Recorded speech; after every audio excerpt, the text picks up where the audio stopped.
Salute putty in one hand away from the mic. Salute putty in one hand away from the mic. Oh, I had to leave that. That is absolutely wonderful. That was the first line of our show. Silly putty away from the mic. Hello. Hello. Yes, it's Dirty 20. The camera's over here now. Hello, Dirty 20 Gaming. My name is Kevin, and these amazing people have agreed to come here tonight and continue what is a Dirty 20 tradition. And I got to stop for a second to say that I cannot, never in my mind did it occur to me that Dirty 20 Gaming would be around long enough to have traditions. Are you kidding me? Like, this is the third annual Turkey Heist Christmas special, and I could not be happier or prouder of all the people that are involved with it. In fact, looking at this table, some of you I think have been in all of them. I think. Looking at One of you, us. Sarah. Santa's been in every single one of them. I love it. Coming up on 5 years in April, says Bison, who is our lore master, so I'll believe him. 5 years, plus the stuff before that where we knew each other on a different place. Wow. That's a long damn time. So, Yeah. In that long damn time, and again, I'm looking around the table, 3 of these people have been here since the very, very beginning. So I'm going to save them for last when I do the introductions, because we're going to get to the introductions and then we're going to get to this game, because this is going to be a good time. Tonight, coming back for the second of these special events, first one on this channel, but second of the one shots, playing Brownie the Velociraptor for us this evening, Red Umbrian. Thank you very much for coming back. Some people don't after playing with us once, so we appreciate you coming back. Thanks for joining us. Oh, it's no problem. Hopefully we're gonna hopefully we're gonna see the same creativity we saw from you last time, and I'm really gonna enjoy it. So we're just gonna slip on, because our other person that hasn't been here for all of this time, relatively new, even though they've run 2 games for us so far, Siosa, thank you for joining us. I think folks that are used to seeing you are used to seeing you running very serious political campaigns. So I think a lot of folks are looking forward to seeing your funny side tonight. But thank you very much for joining us. And now, the faces I know better. Honestly, I see the next 3 faces, including the one I've never actually seen. But I see this version of these 3 faces more than I see my family. And honestly, more than I see my roommates. And they live right there. So, but let's do this in no particular order. Let's just go from left to right on the screen. Sarah, you are like one of the busiest people on the internet. You do a bajillion things. Pop your list, your links up in there. And I have a personal challenge for you tonight. Tell us the stuff that you're doing that hasn't been in the works for an extended period of time.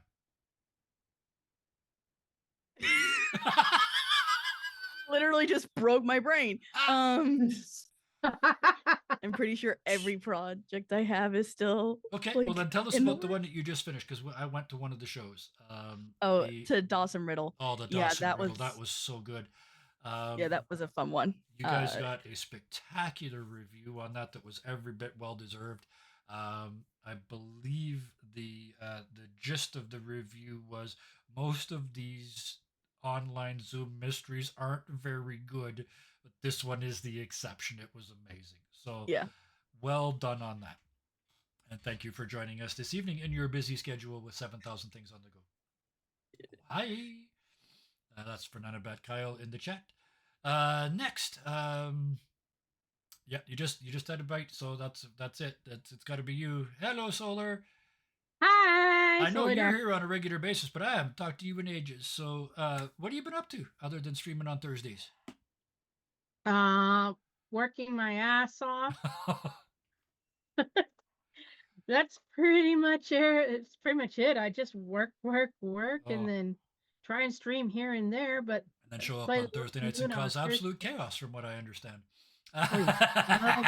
Yeah. A player after my own heart, Chaos Gremlin to the soul, to the center of my soul. yes. Thank you for joining us tonight. Thank you for having me. Now, dun dun dun dun, the 80s zoom in, whoosh, bang, there it is. One of the most talented, most natural people I have ever met in the online world watching you stream is like watching somebody just talk to their friends. It is absolutely magical to watch you on screen, and to get you here to run this game for us for the third straight year is a pleasure and an honor that I can hardly put into words. Except I just tried. So I hope you got the message. Um, you're a joy to watch running games. You're a joy to watch playing games. You bring an absolutely unique twist to role playing. You're a chaos gremlin in a very different way than, say, everybody else at this table is. We're all chaos gremlins in our own way, but yours is really sweet and charming and wonderful. And thank you for that, because the world could use some sweet and charming and wonderful. So with that, now that I got you blush, I'm so glad your avatar is blushing. Uh, Thank you so much for doing this for us. And with that, I'm going to disappear off the screen and hand the table over to our boss for tonight's show, which is called Sandy Claus Are Coming to Town. Over to you, Hellhounds. Thank you. This is going to be interesting. Yeah, this is the third year in a row I've done this. The nerves never go away. I know I'm uncomfortable in my own hoodie. Ow, I bumped my mic. I'm just going to say this right now. I don't know that much about cyberpunk. So some things might be made up or don't exist or something. If at least we're not dealing with like the Warhammer nerds where if you get something wrong, there's a witch hunt. In this case, certain names of companies are not going to be the same as they are in the game or in the setting. There's going to be some businesses that are made up. There's going to be locations that are brand new and don't exist. And if I say that there's a gas station right outside of Night City with a T-Rex straddling a pole, that exists now. Because damn it, I want to add that because that's the only thing from Fallout I liked. I'm not going to get into it. Oh, okay. This is a cyberpunk setting. And right now, it is Christmas. It is about. You know what? No, it is the night before Christmas. It is Christmas Eve currently. There is no snow, but there is rain. Well, there was. Cold, a little depressing, a little dreary. However, you can't help but appreciate the pitter-patter of wet droplets hammering down on metal. We start this adventure with the camera weaving between the dunes of the desert outside of Night City, like a snake traveling through the sand, winding along the road to a convoy of supply trucks. These supply trucks look like they came from the military. They are heavily armored. And on a hill, just on the right side of this road, is a group of humans with their own cars that look slapped together. And on the other hill, unseen, squatting in the bushes, is a bunch of dogs. Just watching this. But their eyes are not trained on the convoy like the humans are. They're trained on something next to them, waiting. In a moment's notice, there's this bright fireball of an explosion taking out the front and back car. There's panic, there's chaos, there's guns. But this explosion is just what these dogs were waiting for. The pack scurries down the hill, avoiding any gunfire, because let's be honest, in this game, you can't die. No animal will ever die unless it is narratively hilarious. This pack scuttles over to the hill opposite to them. Sorry, not opposite, next to them. Sorry. There's a black splotch on the side of the hill. And something sparking and spitting electricity. Yeah, narratively hilarious. Thank you. I am allowed to look at chat, unlike a certain someone. You're fine. You're fine. There is a very like there's a seamless transition from sand and dirt to hard, smooth, worn concrete. A door that looked like it would withstand the nuclear bomb point blank has been broken open. What the fuck was even the use? There's a there's like a box on the side of this door. It looks like you definitely need to have fingers to operate this thing. These dogs don't have fingers. They can't open it. The dog out front is a Doberman. He has this enhancement, so he has two spotlights coming out of his head next to his ears. Right to the back right of him is a Rottweiler that looks familiar, but also cybernetically enhanced. His legs have like these glowing seams where each of the muscles are. And each time he takes a step, there's a pulse of blue light going up his body. In the far back, there is a husky walking behind them with a smaller husky. And by smaller, I mean body-wise, fluff-wise, they're insane. Toddling behind them, as unfortunately for these two tough guys, it's bring your child to work day. As this husky is brought along their little puppy. Blaze, would you please describe your dog? Well, she's a cute little poopy puppy dog. Mm-hmm. Smart too.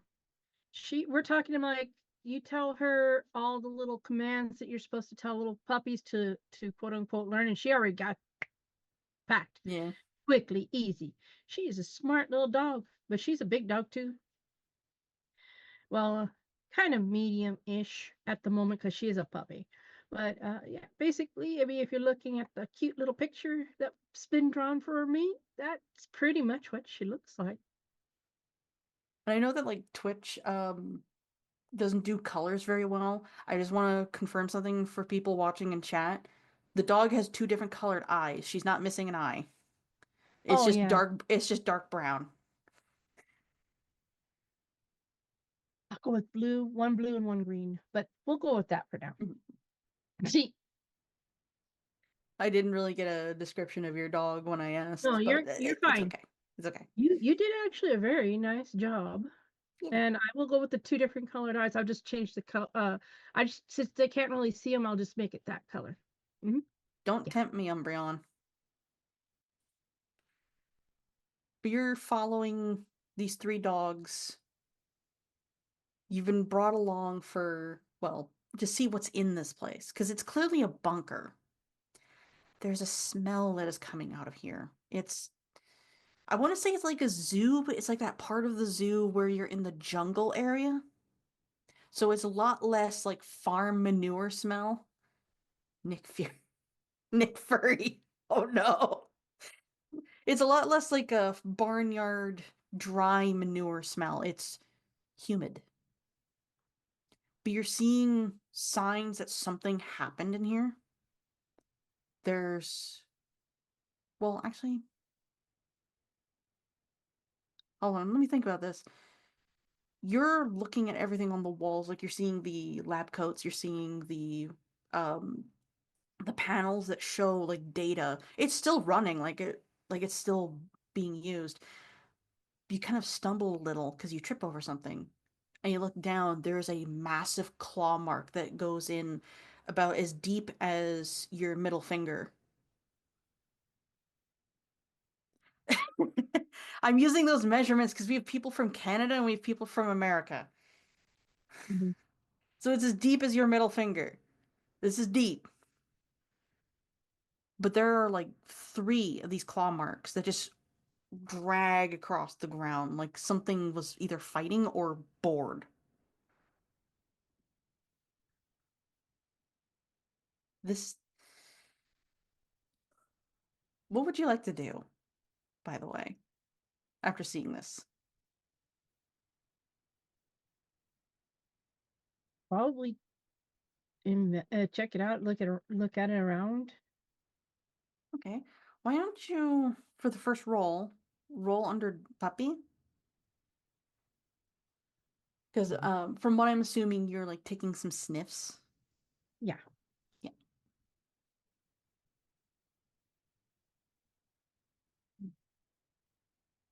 What die do I use for that? You roll a d6 and it has to meet or be under the stat that you have in there, which would be 3. Let me find my 6 here.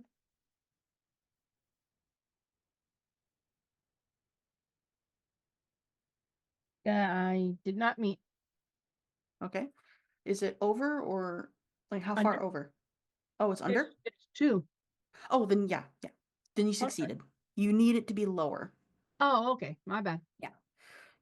So you lean your head down, you start giving a sniff. The other 3 dogs are also starting to notice like all the claw marks that are now on the walls.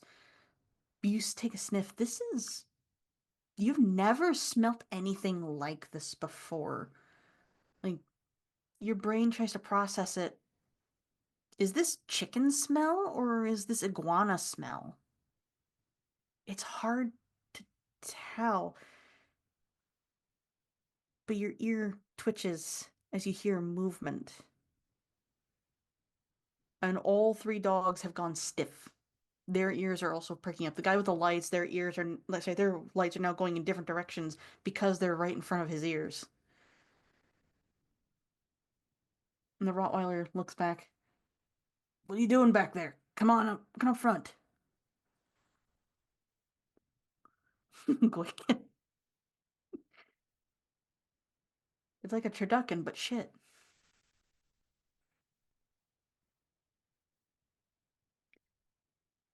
We're going to cut away from you guys as you have now reached a door that looks like it has been torn apart like a dinosaur movie. There's claw marks all over it and bite marks. For our dinosaurs, at most, you have been awake for a week. Whatever supply pack that you had attached to your body when you woke up to keep you fed, kind of like an egg yolk when an animal hatches from an egg, it's nearly gone. It's not going to help you anymore. What have you been doing for either that entire week or less?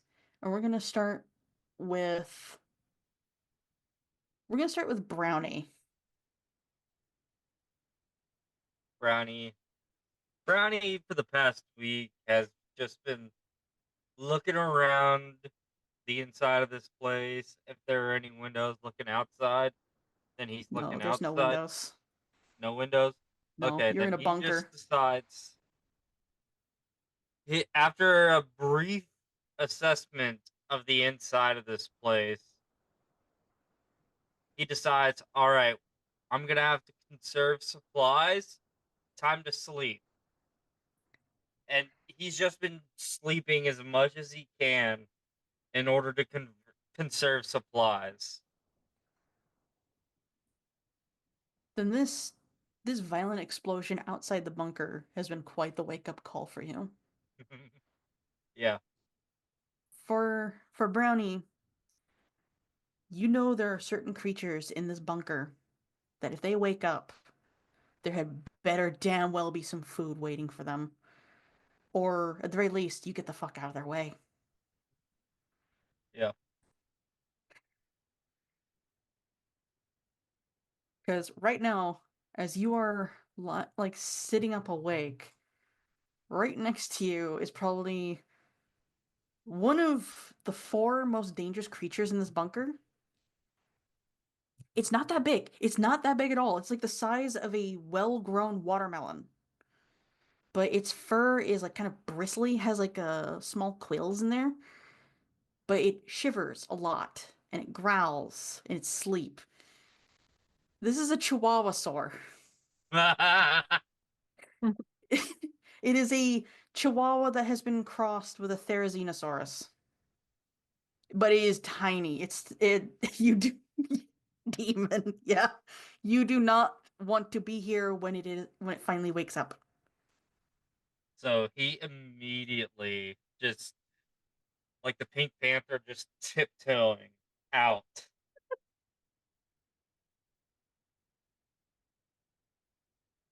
But you do hear the voice of the dogs in a. I say like for the layout of this, the dogs are in the entryway.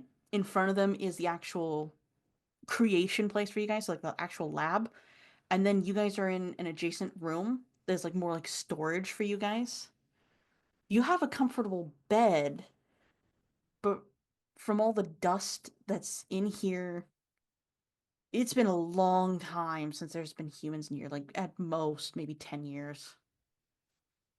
That that supply pack is really doing wonders, or it did. But we're gonna move away from you. We're gonna go with Cappy.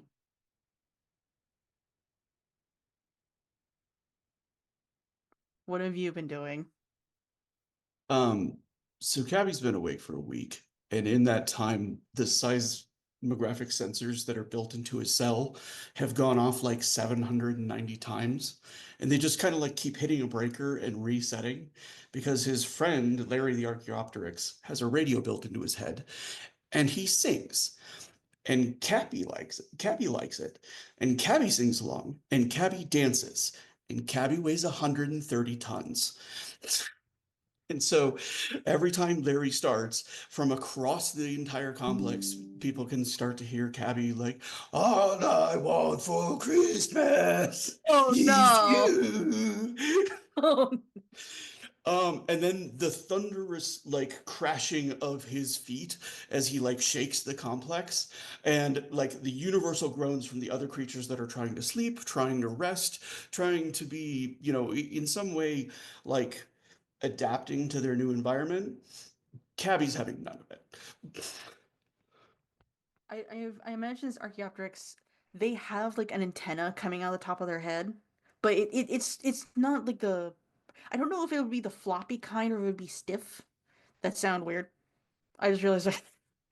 I think it's a. I definitely think it would be retractable because like all I can think of is ow, that would hurt if you grabbed it. So they have an antenna on their head that. Is he a quail? You know what? You know what, Bison? You said that. I think after the first 3 days of Larry like running around in among all the cells and in the storage area, like singing this, like playing this tune out of speakers that like flip up out of his back. Someone attached one of their feathers to his antenna, So it's and in disguise. it keeps him entertained when there's no radio frequency to catch. I think at one point he picked up a baseball game. So you get that low quality baseball game narrator radio over it. You don't understand what's going on with that, but It hooray, they doesn't won.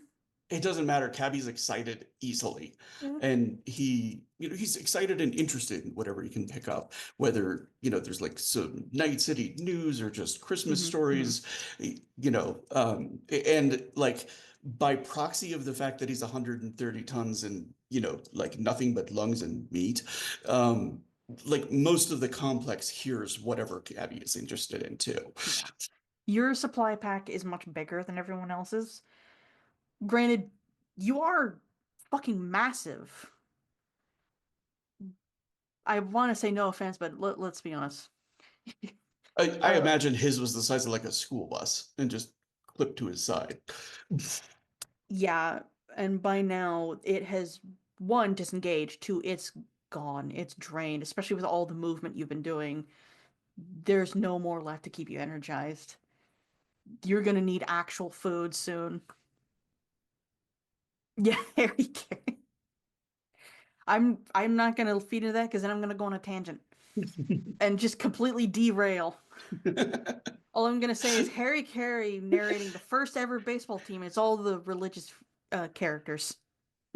I love that skit.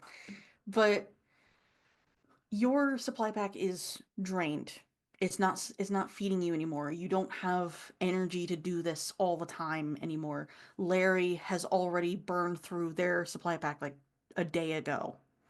Yeah, So they are just kind of huddled in a corner. Their speakers are open and they are playing like softer tunes. They don't have the strength to play at a higher volume. But like soon you guys are gonna need actual food. yeah. For Cabby is kind of noting this by like putting his giant forearms up on like the edge of whatever gate he's in. And he kind of reaches over and he just picks up Larry and puts him on one shoulder. And then he starts to like shake the entire thing for the first time. He's actually making a concentrated effort to kind of cause some movement and some damage for the first time in a week. And he's like, hello, hello, anyone? By the way, Blaze, you are hearing that. Like this is the movement you guys were hearing. Yeah. For context for everyone else, Cabby is an Argentinosaurus, a massive long-necked dinosaur. In my mind, you guys have like these bulletproof planes of acrylic or material that separates your cells so you don't accidentally eat each other when you wake up. Though it's probably going to happen, let's be honest. Next to Cabby is a sleeping Triceratops-like creature. It looks like they've been crossed with a pangolin. But as Cabby is grabbing their gate and shaking it, you don't need a roll for this. You actually open the gate. The explosion that happened outside disengages the lock. You are able to step out, and now you're able to see your neighbor across from you that only Larry has ever been able to see. Oh boy. On the floor, as like this trail, uh, it says, like when you tilt your head, it says uh Warrior Project, and it's underneath it is like written in Japanese. You can't necessarily read that very well, but there is a symbol on it that you look at that and in your head you go, I don't want to be with those guys. I don't want to be with those guys at all. But in front of you is your neighbor. This creature is, well, how do I describe the children's drawing that's stuck to its gate? The children's drawing is a purple T-Rex with wings, breathing lightning out of its mouth, and crushing a blimp. But when you look at your when you look at your neighbor, they're this soft lavender purple T-Rex. Like Trogdor. Actually, Bison, it's better to compare this thing to something from Monster Hunter. But like facial wise, it's the Jurassic Park T-Rex. But it has armor plating. It has large antler-like horns that curl like lightning bolts, and one of its eyes just barely opens to look at you. They are bright ruby red. And at one point, it stretches its jaws open to yawn. You see all those teeth, and it doesn't just have the usual T-Rex row of teeth, it has rows. And it snaps shut. You see a little spark of electricity come out of its teeth, and it thumps its head back down, sleeping. Its supply pack as well, since empty. Um, yeah, and Cabby's just like, hi, against the door of his gate and just does it again, like smashes his head against it a second time, a third, starting to try to break. He's just like, everybody here is a future friend. He hasn't met them yet, but he's going to.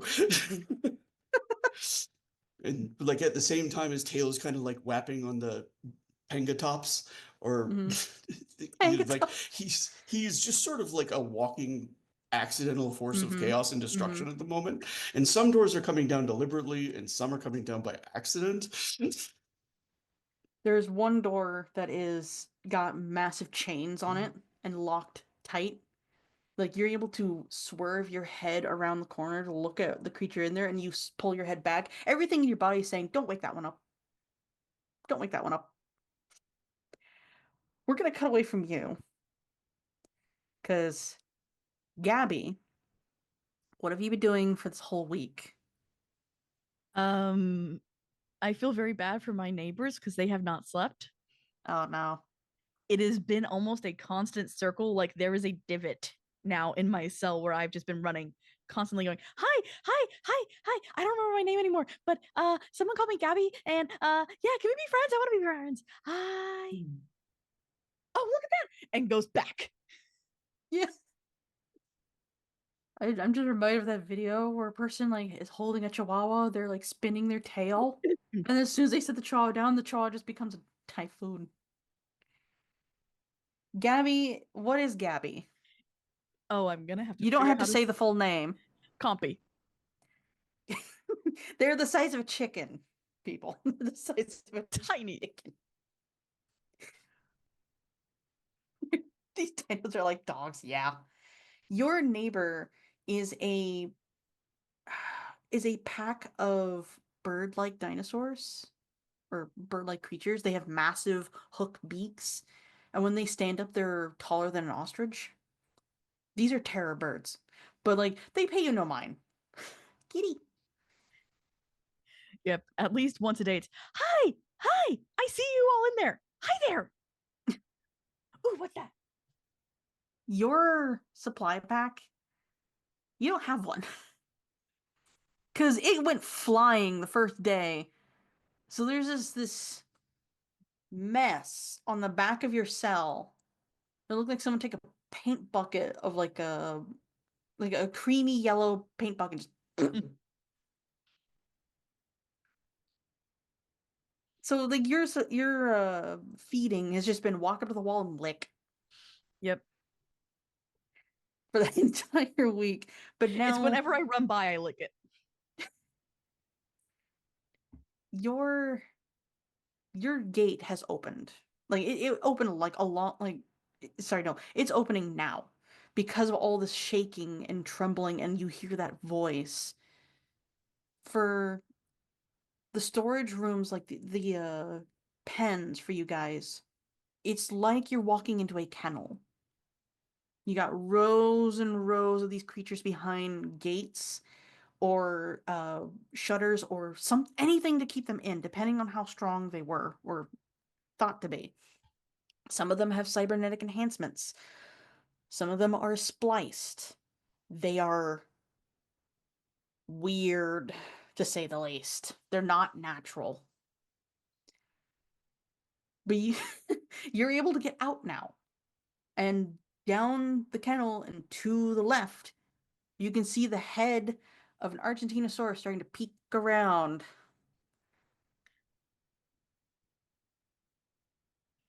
Yeah, it isn't for Gabby at least, it is a out and gone. And just, hi friend, I'm Gabby. At least that's what everybody calls me. I don't remember my actual name. Hi there. And it's just running figure eights around the legs. Yeah, and the head like lowers and lowers, and then kind of like he looks like between his own legs as he like loses the green blur, and then sort of gets confused and turns in place. And for a moment, there's a sort of like horrified lifting of a paw, like to make sure that you're like the forearm, like, oh no, did I step on it? Okay, I didn't step on it. Oh my god. We're going to we hold on. Brownie, as you're tiptoeing away from that nightmare, you enter from the right, so you're actually in front of Cabby when you step out. So now it's a T intersection. You step out to see a compy doing laps around the biggest dinosaur you've seen so far. I think he's still looking back at his cell just to make sure it doesn't wake up. And so he tiptoes all the way into the chest of Cabby, and he looks face the chest. He looks up, and then up, and then up. You actually have to back up to look at him. Yeah. He's hard to get Oh, in frame. you're a large one. Yeah, and Cabby seems to like take a moment to realize that like this new brown thing is not the same thing as the streaking green thing that he saw just a moment ago. And he starts to sit and then he just kind of realizes there might be more things around and looks behind him to make sure he's not about to sit on anything. And he's like, I'm hungry. Does anyone know where we eat? You hungry, eh? Well, I got a little bit left in my supplies pack, I think. Um, yeah, and Gabby kind of like looks down and it's probably small enough that it's like he can't really see it by comparison. Regardless of you guys being like dinosaurs and notoriously dinosaurs being dumb as bricks, because of your guys' enhancements, you are smart. You have some level of sentience to you. You're able to look at his supply pack. There's not enough in there, no matter even if it was full, to help you. And not only that, you know Brownie's a carnivore.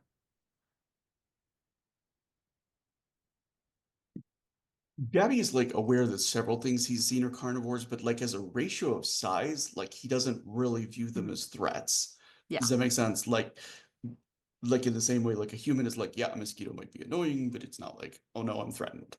So, um, even like the T-Rex that he saw is comparatively like not even coming up to like mid chest on him. So, uh, he looks like at the like offering. He's like, well, that's very nice, but I don't think that's going to be enough. He's like, and I don't want to get hangry. You're not gonna like me when I'm hangry. Like as you guys are Oh, chatting, you're one of Gabby. them herbivores? I don't know what they're called. I think Gabby is just a mess of gibberish while she's now doing laps around both of you. Oh, absolutely. Brownie will probably hear the words, "Hi, my name is Gabby," at least 5 times during the laps. Yeah. But like as you guys are like chatting with each other, you can hear footsteps, you can hear someone talking coming from the lab. We're gonna go back to Blaze. As as the Rottweiler pushes open the door, you guys are seeing a laboratory. There are test tubes. There's an incubator. There are so many panels and displays talking about like splicing DNA. Uh, the Doberman looks back at the Husky, who just gives a nod, walks over to one of them, bites onto their wrist, and pulls out a cord to plug in and start downloading information to see what they can learn. And as they're doing this, you're seeing like imagery flashing of the different creatures that are here. If they turn red, there's that logo from a certain Japanese company, Arasaka, that pops up right next to them. You know that's bad. One of the creatures that you see is a very large cat with cybernetic enhancements and large teeth, called a a cyber-tooth tiger. This is what happens. This is what happens when you leave me unsupervised on my own streams. I came up with that pun and no one was able to stop me because they couldn't read it. I censored it. Haha.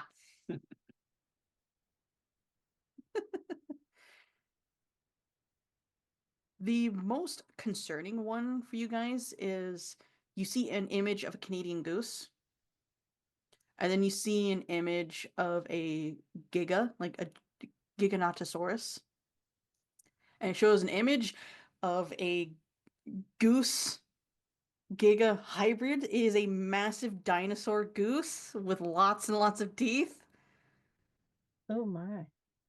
and like they're all the texts that are flashing up saying no. Just to sum it up, no. Do not wake it up. This is the creature that Cabby saw when he peeked into the cell. Don't wake it up. Androsaurus Rex. Mosasaur. I think the last image that pops up is that there's a cluster of creatures that should not exist because this is 100% fantasy that you're seeing. They're wyverns. How the fuck did they do that?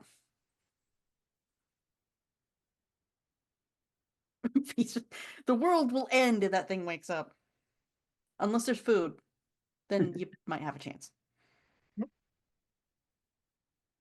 But while they're doing that, for Blaze, you're hearing that noise and you're hearing voices coming from the door to your left. The dogs are preoccupied. I'm gonna sneak away. Most of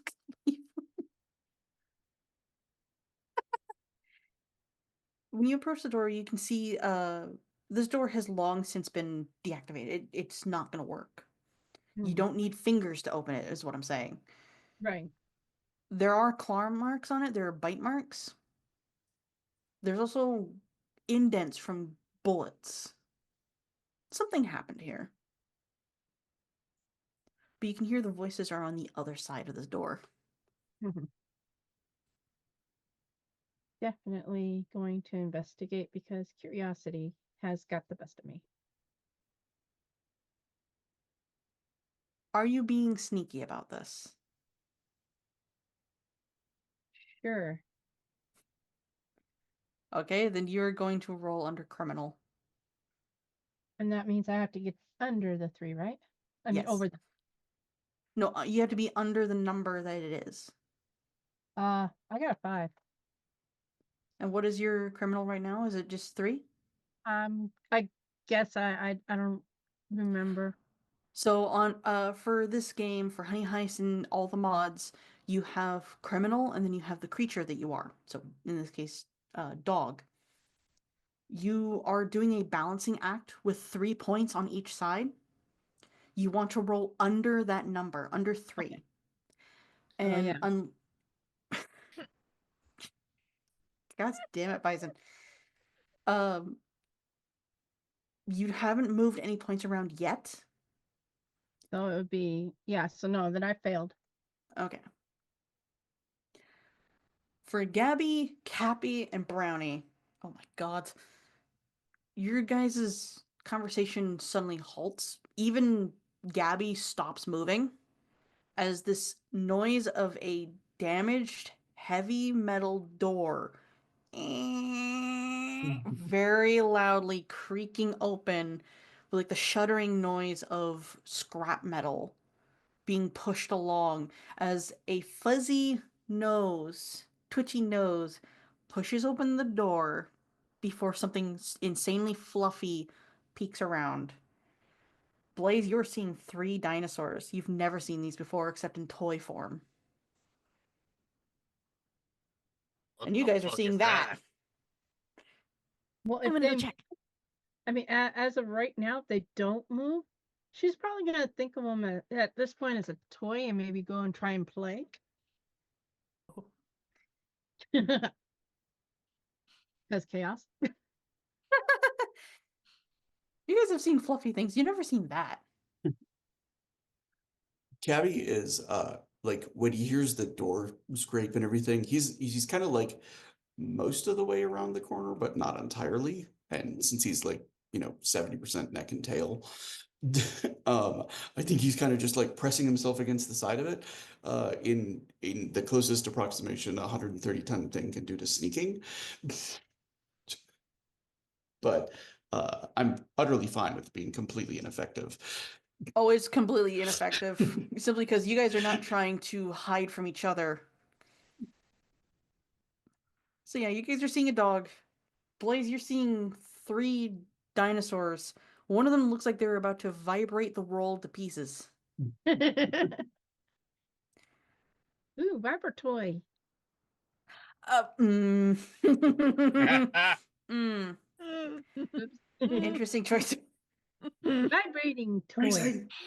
Nope, you're making it worse. Didn't make it any better. Moving toy. It must be a wind up.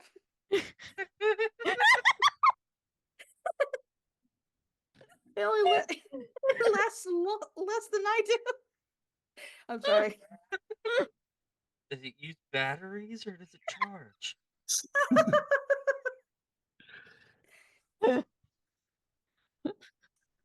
Okay. I've had a day. I'm sorry. It's okay.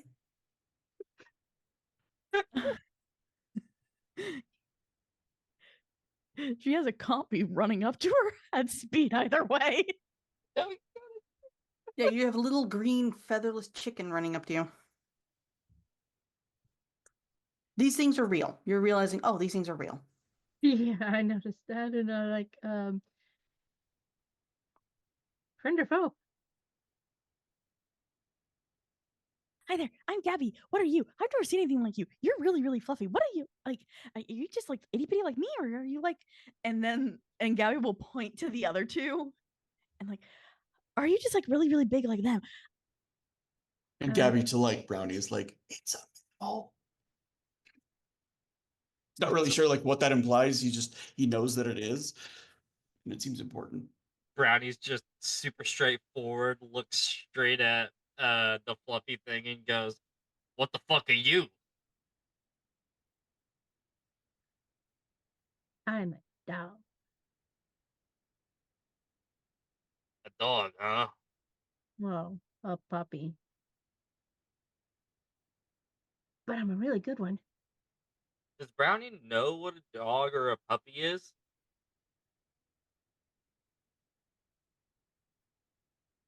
No, because I don't think this place would make dire wolves. All right, so you a So good. dog. Good So to because like, what know. would the point be? Next question. What the fuck's a dog? Me? That's, No, that actually makes sense. you know what? Sure.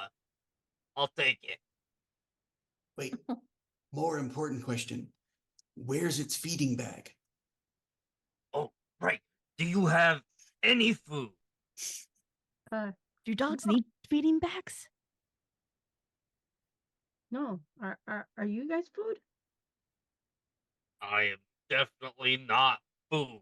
Are you food? Although I do eat meat. I'm not food either. All right. Do you know where we can get some food then? Maybe we can ask the group I'm with and see if they know. I hate All to, right.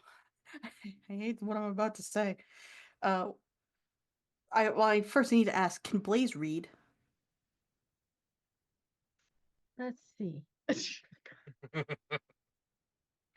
Um, because brain, I'm gonna say she can.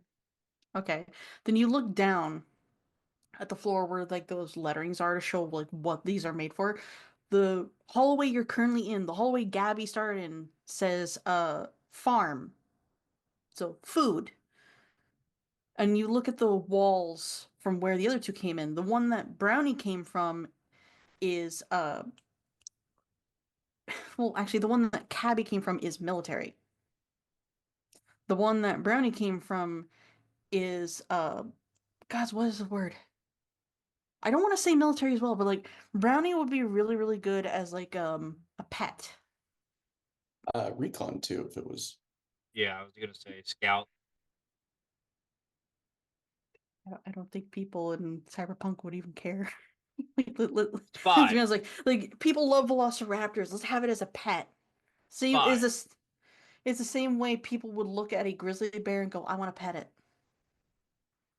So Brownie is coming from the production line with the intent of being made into a mass-produced pet. Cabby is from the military side, so war. Gabby is from food. They were going to mass produce compies for food. because she's the size of a chicken. So technically, Gabby is food. That's why I said I regret saying that, because these guys clearly don't want to be food. They just want food. Okay, well, Blaze is going to see the word farm, and I'm guessing there's going to be an arrow pointing towards the direction of the farm. It's more like a label. Like when you go to sorry, there's people talking outside my door very loudly. It's kind of like how in certain like grocery stores or even hospitals, they have that stripe along the floor to tell you what this wing is meant for. So you're in an you're in an area where all these creatures are meant to be food. Okay, well, she's gonna see the line from that's showing the direction to farm, and say, food normally comes from farm, so we can go that way, maybe find food.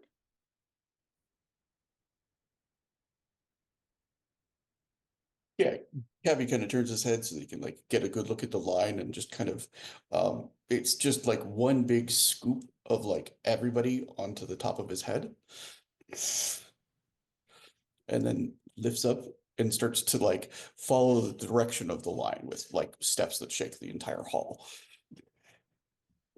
Behind Cabby, like from the door you're at, Blaze, there is a large garage door style door. The door you came from is too small for an Argentinosaurus to get through. Maybe his head, but that's about it. What are they doing out there?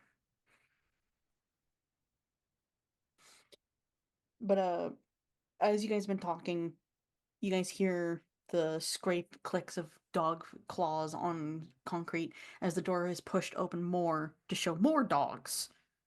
Two of them with bright lights on their head. And they just all freeze when they see you guys. Hello. You look to be other dogs like this one. Given that this dog said it was not food, are you guys also not food? We're really hungry. Friends. Extremely hungry. One of the dogs looks similar to Blaze, but like they have like a more reddish hue to their fur. And they also have like piercing bright blue eyes. You have the Rottweiler who looks like they've been through some shit, but also whenever they take a step, they glow. And then you have the Doberman with spotlights on his head, which he quickly flicks off because there's light in here. And the Rottweiler just kind of looks at you all, looks at the labels on the floor and on the walls. So that's what they were doing in here. All right. You guys want food, right? Do you want enough food for yourselves or for everyone here? Yes. I mean, it doesn't matter to me. I guarantee you, though, these two are gonna want food for everyone here. Yes. Maybe like points at Cabby and Gabby. They just kind of give you a look, Brownie, like, ah, you're a coyote. All right, then. I don't know what that look is Well, he supposed did. to mean.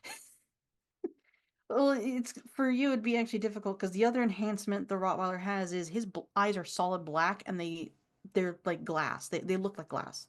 Ah, He has the Rottweiler effectively has cybernetic enhancements to be the best guard dog ever. So wow. his eyes are not normal. And I'm not going to go into too much detail because that would make me uncomfortable. But whenever he talks, you can see his teeth are also made of metal. All right. Well, we can help you out with that. Let's get you out of here. We can discuss this on the way to HQ. We can get you guys a light snack on the way. There's more? And the husky, who's clearly Blaze's mom, goes, "Yes, there's quite a lot of us. We are not food. We are friends." And they are they very carefully and quietly kind of move past all the dinosaurs towards the large garage door that you guys are now noticing. The one that I'm not capable of fitting through, right? The door they came in through is the one you can't fit in. The garage Okay. door you can. Okay. From the looks of things, the intention was that this garage door would release you guys to be sent out for whatever was needed. But the Doberman bites under their, sorry, no, not the Doberman. The husky bites on their wrist again, pulls out that cord, plugs it in, and the garage door starts to rumble and lift. You can see some sand and debris fall and even spill in as you guys are greeted by a beautiful night sky with clouds parting. The rain has long since stopped. Oh wow! It's not What is that this? it's not that cold, but it is nippy. Yeah. It stop raining soon. Cabby's straight sticking his head out and peeking up and around like a submarine telescope. It is There's a beautiful breeze. It smells so nice down here, sorry, out here, until you turn your head towards the city and you get that foul odor from the city. It's like, no, I'm gonna focus more on the desert. It smells nice over here. Yes, but the city also has many, many shiny lights. Oh yeah, yeah. I'd say you guys are about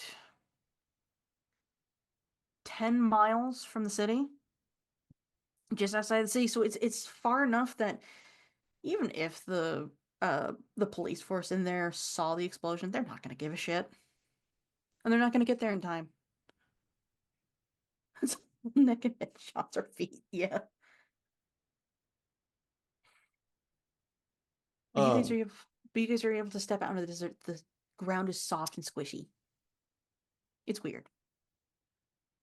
yeah, Cabby's like starting to squeeze through the doorway. He's very careful to make sure he's not going to be like squishing anybody. Mhm. But he's, kind of like halfway through as he's like, because for him it's like squeezing out of an air vent. You I'd say know?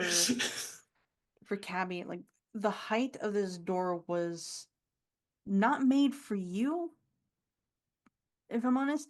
Like your head, neck can go through, but you have to like kind of squat down maybe a couple inches to keep your shoulders from scraping on it.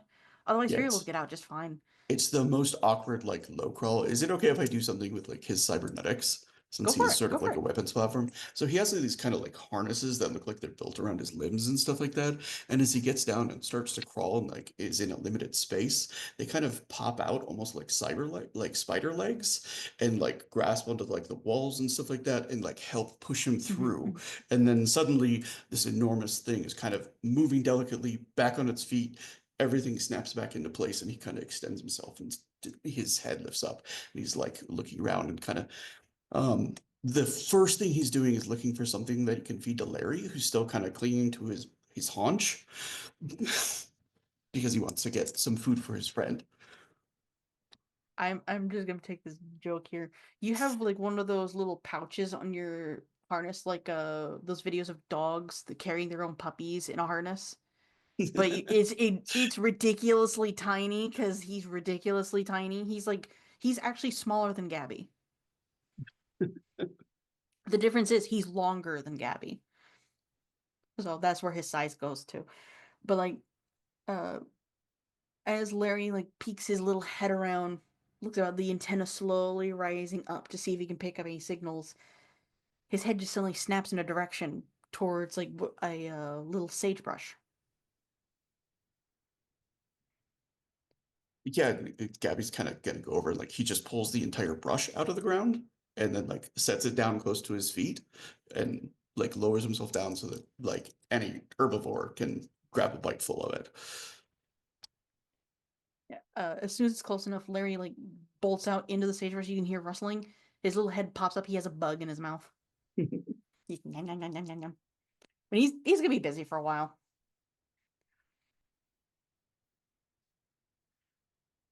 But now that you guys are out. You're feeling the breeze. It's actually rather nice in comparison to what's in the bunker because it's humid, stale air that's warm.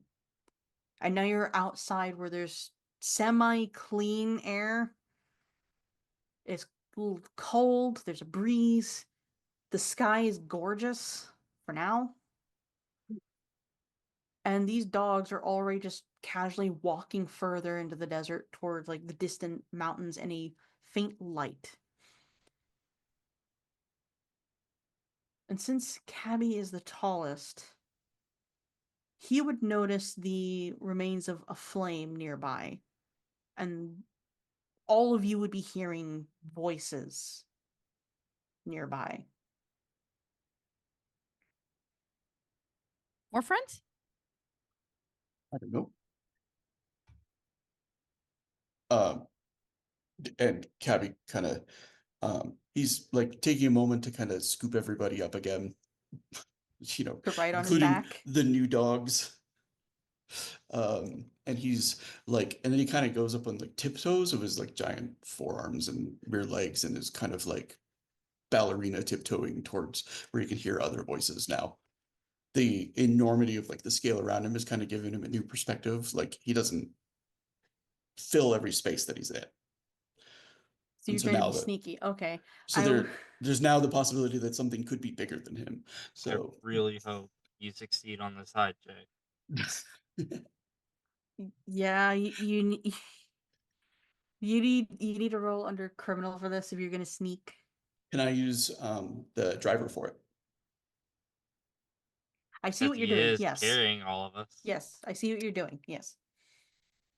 So roll I got a advantage. 3 on my first die Mm-hmm. and a 2 on the second. All right, it's a success. You start to sneak over, and you're realizing these voices are aggressive.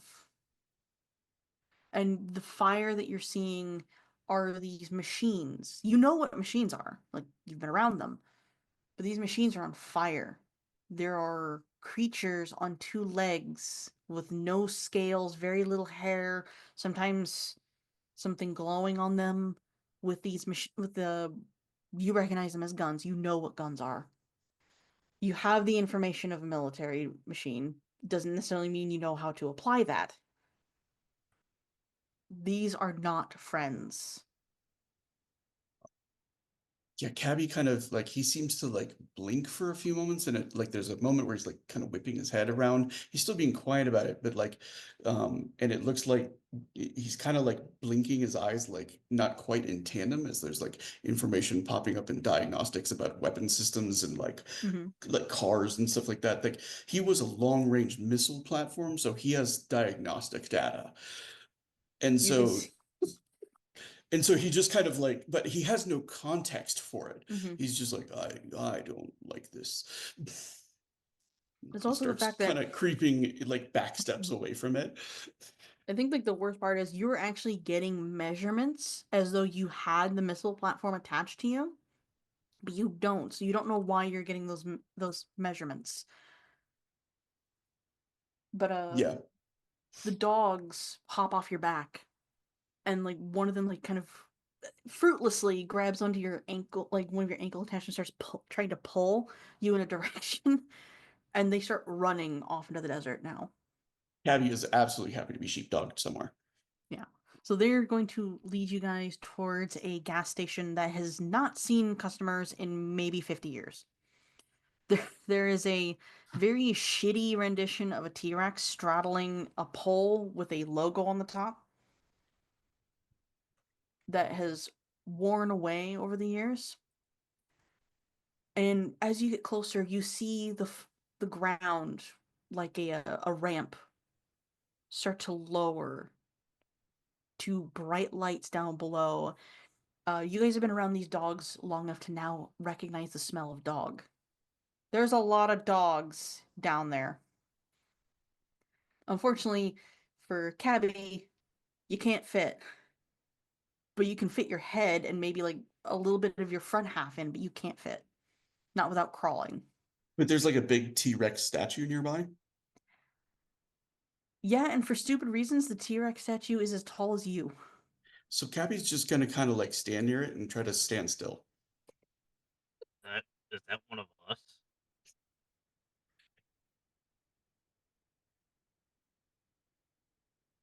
If it is, it doesn't look like us much, but you think it's a friend?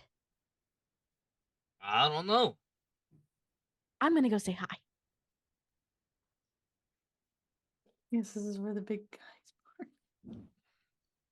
The Rottweiler is like very quickly realizing, okay, these things are not going to fit. He runs down the ramp, leaving Blaze, their mom, and the Doberman behind.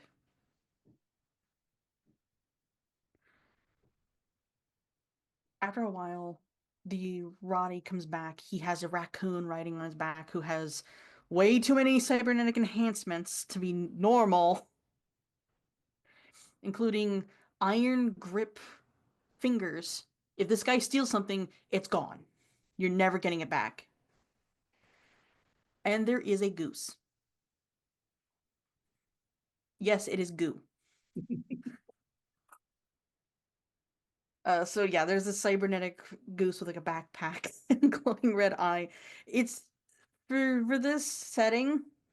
For this setting, goo is the gray goose with the orange beak, the one we all see on farms. So he's like waddling up, and there's like little creatures popping out of their back with instruments. They're mostly gonna give you guys little checkups to see if you're okay. But as they are doing this, they are also giving you these like a bucket's worth of food each. They don't really know what Brownie is going to like, so Brownie gets a bucket of meaty kibble. And Gabby, they're so small, they just give you 3 treats that are meaty. And then they stare at Cabby for like 20 minutes. Pack of Big Mac. I definitely have. They just stare at Cabby. They leave into the desert. And they come back with a full fucking cactus. They don't they don't necessarily know how much to feed you. They just grab a whole cactus. Plus side, all this tastes good. It all tastes good. It's weird, but it tastes good. And for Blaze, they also have a Be bowl of spiky. kibble for you. Yeah. It prickles on my tongue. I guess a stick. It's to be clear, it's one of those cactuses with the big arms that stick out that you should not be messing with. People don't do that. Saguaro, yes. just just massive cacti. But as you guys are eating, you're being checked out. If you move, we never move any points. What am I talking about? But now you guys are able to think a little bit more clearly. You're able to just take a breath. Okay. Okay. Now it's time. As you guys are eating, the Rottweiler turns to the goose and the raccoon, and they start projecting a scene in front of you. No, no, Kevin, no, no. Wait, I'll take a note of that, actually.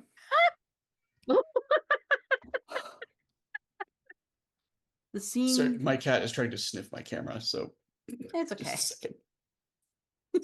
I demand attention.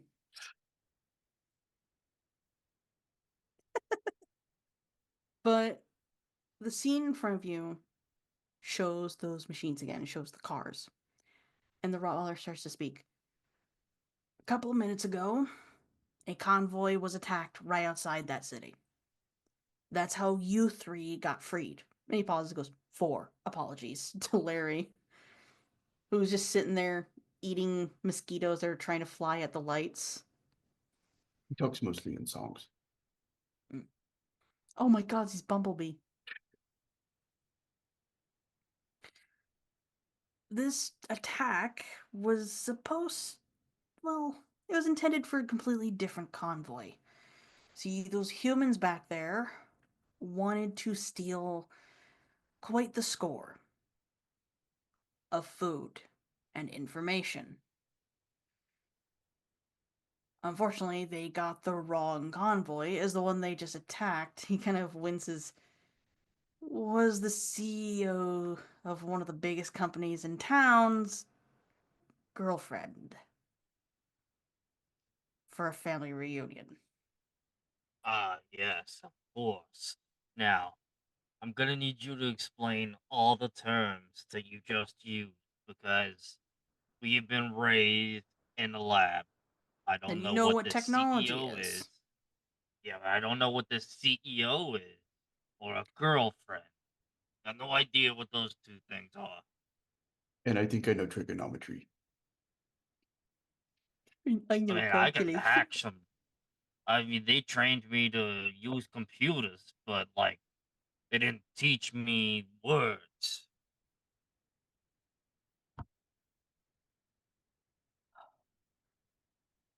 I don't Alright. know anything that you just said. They're going to, they're just gonna blink at you. I think they wanted you to be a farmer.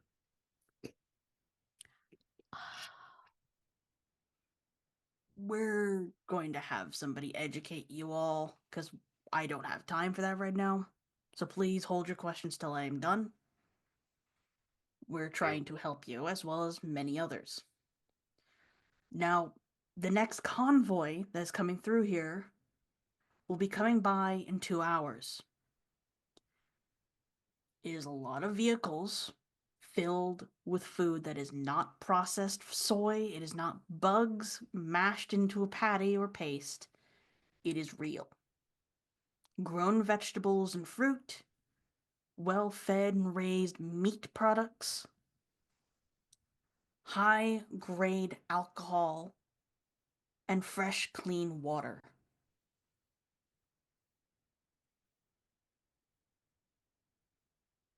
No McBeatles. Um, Oh no. the Cabby's just kind of like nodding along. This is all stuff that he definitely understands. He says, so we need to stop them and take the stuff. Yes. From what we know, all of these supplies are being hoarded for a big event that is meant to just fake the politeness of a big get together of companies. It's a charity event, not actually charity. Labeled eggnog. Cabby looks very puzzled because he doesn't know why he knows the word convention, but he does. So I am going to say this as the GM. As he's explaining this, your characters will learn what these are. Yeah. So you don't have Okay. to like continue to be confused. You're going to I, learn eventually. Don't worry. I feel like we all just have a wiki in our heads, but until we actually look the thing up. Until like you're directed how to do that. Yes. Yeah. I'm not sure if Gabby has any of that because she was food. Well, I don't know what you if you picked or rolled any of the descriptor things from Nope. the sheet, Nope. then you don't. Brownie and Gabby probably do. Brownie a lot less. Because again, they're intended for pets, so most of their if they have cybernetic enhancements, it's to keep them under control. Would be keeping them under control. Yeah. Because clearly that didn't pan out yet. Must zoom. Yeah, but like shorthand, um, you guys know what these are now, as he's describing these things, because you will be educated once he's done. Effectively, there's a big charity event going on inside the city. It's not actually charity, it's just to give the public a more happy image or kind image of these terrible companies and their CEOs. So a lot of big wigs are going to be there, but they have pulled off out all the stops to get real food. It's not bugs or anything, it's not soylent or anything like that. It's real. This is one hell of a score if you can get it. The dogs want it because there are people and dogs and animals inside the city who would really need it. For you guys, obviously you need it because there's a murderous goose creature in that bunker that you need to keep happy.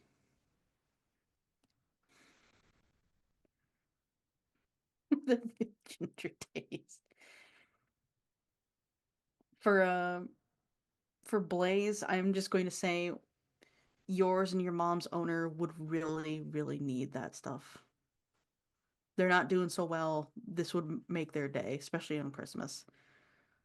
Though, with the mechanics of Dino Crimes, which is this mod for Honey Heist, for the dinosaurs, information is just as valuable to you as food. Because then you can learn about the world you're now in. To either better hide or be bastards and take it over. Whichever one comes first. Or whichever one seems the most fun. I think I know which one you guys are going to pick. Um, What they know Cabby, right now. Hmm? Cabby kind of like he looks like very thoughtful for a moment. He's like almost completely lowered himself down, so his like head level is like practically touching the sand, right? He's like, what if we brought the Gandersaurus Rex to the CEOs, and then we took the food? Well, the Gandersaurus Rex ate the CEOs. CEO's food? For Gandersaurus Rex. If they're present, they're fair game. Food for food seems fair. From what we know, the convoy is going to reach the city in, he kind of checks a non-existent watch on his wrist. 2 hours. We either intercept it outside of the city or we go in and get it once it enters. Eat the rich, I like where this is going. However, the moment it reaches the building, we cannot touch it. Game over. Yes. Just don't go to McDonald's at all, but that's just me. I like their fries though. Oh yeah, fries, chicken nuggets. I love their chicken nuggets. But in any case, Anyway. we have the supplies to help you.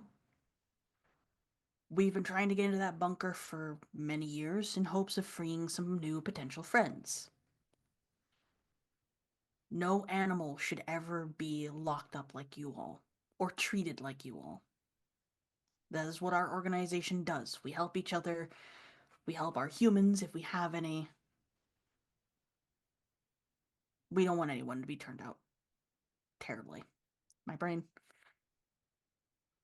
Oh, by the way, there's like a little brown dog with a snaggletooth just buzzing at the thought of eating the CEOs. Told you I'd do it.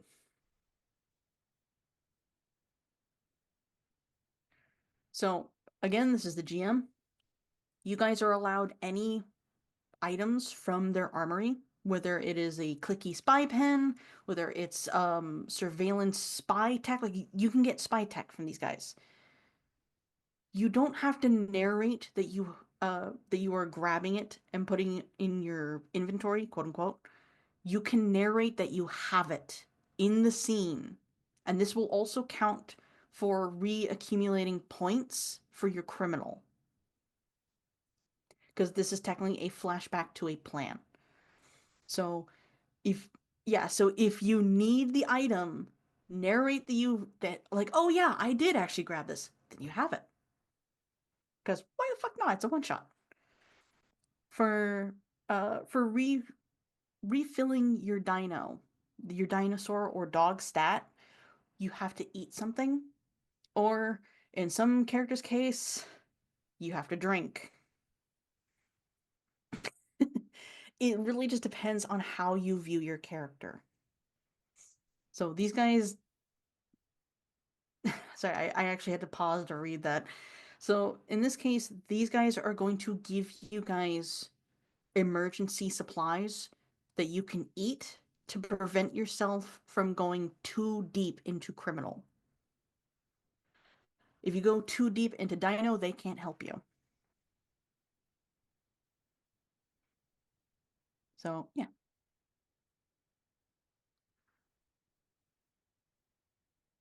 Once the debriefing is done, you are given the alert that the convoy has now entered the desert valley. You have time.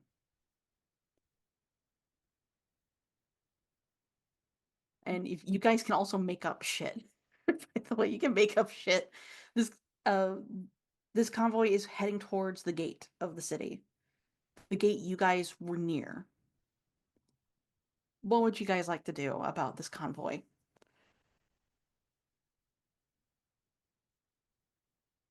So, real quick, I'm just going to talk out of character. Mhm. So, because we're going to have, like, presume a little bit of time to like make a plan, right? Mhm. So, what is the plan? Do we want to try to go back and get the like terrifying geese Rex thing to unleash on the convention? Do we want to just try to like go straight for the convoy and take the stuff and run off with it into the night and then play Santa with the food? I like that option. Could we do a bit of both? My thought is that Cabby can probably fairly easily like stop the convoy just by himself, but he's also probably the only one who could reasonably get the goose back here in any kind of time. You guys are so fixated on this goose. I love it. Yeah, you're gonna give us like, a devil goose to throw it. You like back at the bunker, your options are the goose rex, the saber-toothed tiger, the chihuahua soar, and a group of literal wyverns, and a T-Rex that looks like it was inspired by Monster Hunter. Mighty Morphin Power Rangers? Like, is there a reason that we need to limit it to just one of them? Could we bring them all to the CEOs? It's chaos. And there's multiple CEOs. They can each have a target. Exactly.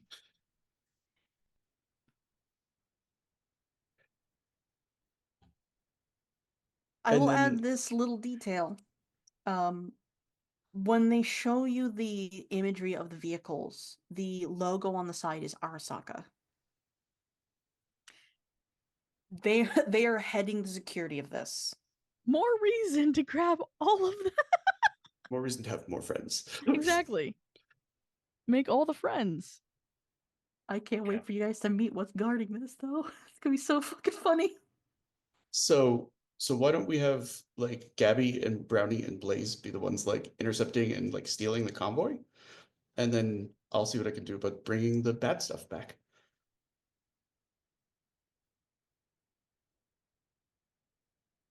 Is that what you guys all want to do? I think it might be better if we split 2 and 2. I'm trying to think though who would be really good with helping Cabby out. I mean, my plan is basically to just like open their doors and run and presume that they're just gonna chase.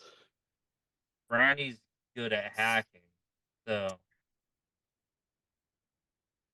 Brownie can help open the doors, get the doors open.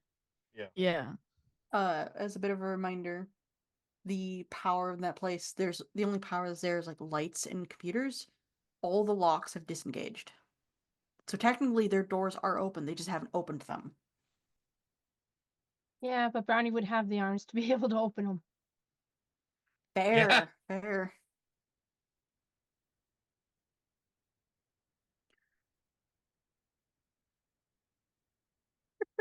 Release the cyber kaiju. So here's what I'm understanding. And correct me if I'm wrong.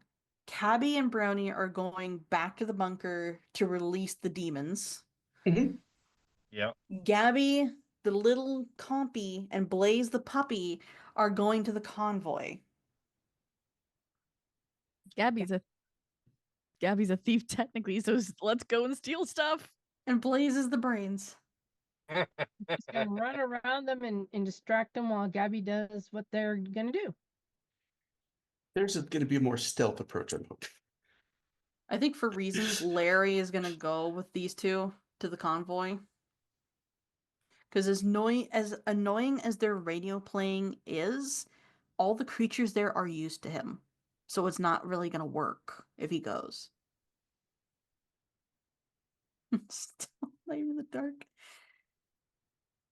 All right, so Larry's going with the group that's stealing the convoy, right? Yes. Okay. Simply because, like, as you guys have been saying there, the dogs have noticed that Larry is able to intercept radios. So, like, suddenly the speakers flip open and we're hearing, like, you're hearing a CB radio conversation about some dude's wife. And, like, very casually, the raccoon reaches over, presses on the speakers, and closes them shut. We don't need to hear that. Yeah, Shit. ex-wife. Oh my god. And they gotta have that southern twang. Oh yeah, it's a southern twang, absolutely. You can tell it's a truck driver. Exactly. Definitely not moving. Sus. Before you all go, the Rottweiler offers you guys some disguises, so you can blend in easily. So they don't really know what to do with Cabby, so they just grabbed a shit ton of tinsel and just chucked it on him. Oh, he's absolutely like making himself into a Christmas tree. Yeah, so now you look like your little picture, complete with like a star, like a tree topper on your head. Yeah.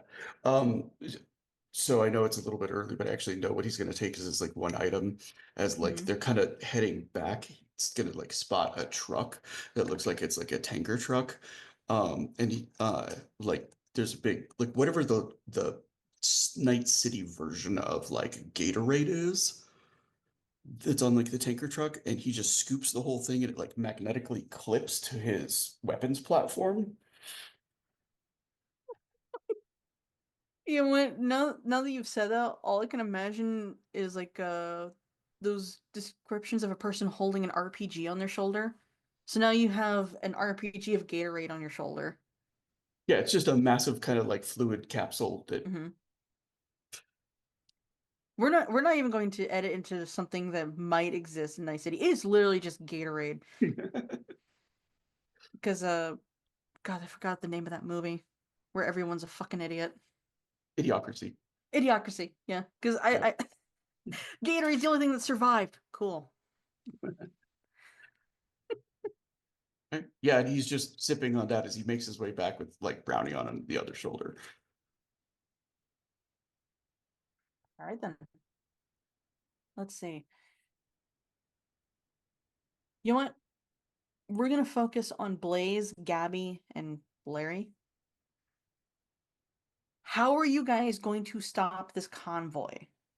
Because the convoy is in total 10 vehicles. 2 armored vehicles, one in the front, one in the back. And I think there's one in the middle, but you can't really tell. They all have the logo on them. And they all have like red eye glowing drivers. Sorry, drivers with glowing red eyes. What the fuck? How are you guys going to stop them? Have you run fast enough to make a sandstorm? I don't know if Gabby can run that fast. Doesn't hurt to try. But yeah, she'll try it. Here, coffee. Oh, you're giving her no. coffee too? Yeah. Oh, Okay. Oh bet. man, it's Let's gonna go. be like What do I that have to roll? scene from Hoodwinked. Yeah, that's what I was thinking exactly. Okay. Larry is reading what's happening, gonna climb onto Blaze's back and like bury his face into the fur so he doesn't get affected by the sandstorm. So he effectively has fur-based goggles and breather. He's gone. Uh, Gabby, I want you to roll under Dino at advantage. So 2d6? Yes. I got a 3 and a 2, and my dino's at 3. Okay. You start to run in a little circle, making a dust devil. And after a while, the dust devil turns to a full fucking tornado. That Blaze actually has to like bite onto like a shrub. So now there's a Blaze kite being lifted off the shrubs, just holding on by her teeth, with a little Archaeopteryx clinging to her tail. And the tornado starts to move onto the road. Onto the road. The trucks stop. Hard stop. They were not expecting this. The problem is, because this is not perfect success, the problem is you like you you don't know where you're going. So in my mind, you're running under the trucks. That's what I thought too. And at one point you grab onto your tail and you're still running in a circle. So now you're Ouroboros. And the tornado is actually pulling off the doors. Unfortunately, the tornado stops like 4 vehicles in because now you're not on the sand anymore. But in that time, Blaze, Blaze, what would you like to do? Well, once she's able to get her feet back under her, she's gonna go and see if she can't get as much. It's like, all right, the vehicle that has the stuff in it. Is it like a trailer? It's more like one of those armored vehicles you see stopping at a bank. Like the ones in the front and the back are heavily armored. They're basically Humvees. But they have parked because they're a little confused as to why the fuck there was a tornado. And then all of the vehicles between the front and end are the supply trucks that you're going after. The back doors have not been removed. The driver and side and co-pilot. I'm just gonna say co-pilot's doors are gone. But are the pilot and co-pilot still in there? Yes, in fact, they're stepping out of the car to watch the tornado in complete confusion. Once they're both completely out of the vehicle, Blaze is gonna hop in and drive the vehicle away. Are you doing this to one of the supply vehicles or the front? Supply vehicle. Okay, I would like you to roll under criminal. Also, Gabby, you need to move a point over because that was a success. I got 2. The first time it was messed up. Okay. You hurry towards the supply truck and you start to climb in. What you're quickly noticing something about these guards. They are humanoid. They're not quite human. They have cybernetically enhanced themselves to have ears and tails. You're dealing with robo furries. No. As when you say, I heard that. As when you climb into the vehicle, the seat has been modified for them. And so have the pedals. So there's like indents for paw pads. Wait. Don't leave me unsupervised on my own fucking streams. This happens. I rolled for this. I rolled for this.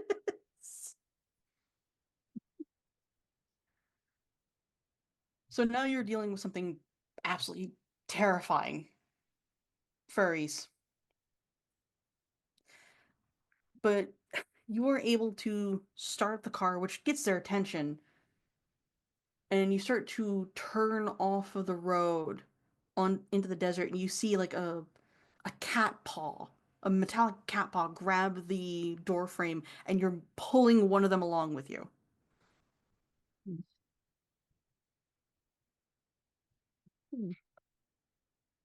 Hey, hey, Gabby, you can stop spinning. Oh no, by the time she gets to the 4th one, that's when she's gotten dizzy and she's kind of sat down for a moment and was like, this is fun. I'm gonna go again once it's over. You feel some little claws poking you. You see Larry is just standing there. Hi, friend. And We keep moving? he's gonna point out what's guarding this thing. Food? He nods, and his little speakers flip up, and he starts broadcasting an opera.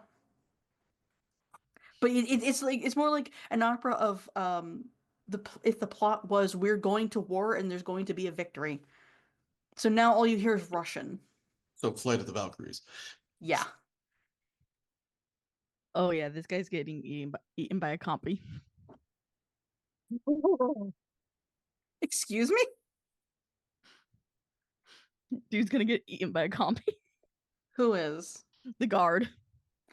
Okay. You see the guard, he has they have modified themselves to look like a wolf. And they have a gun on their hip, but they're not like pulling it out because they're so confused. Like, why the fuck was there a tornado? Oh, it's just the tiny bite on the ankle first. Clink. Like I said, these guys have modified themselves to be animalistic. He does not have human feet. But like you bite the ankle, like clink, and then you look up at the face. It's a dog face. But dogs are friends. But he's human shaped. But dogs are friends, but he's human shaped.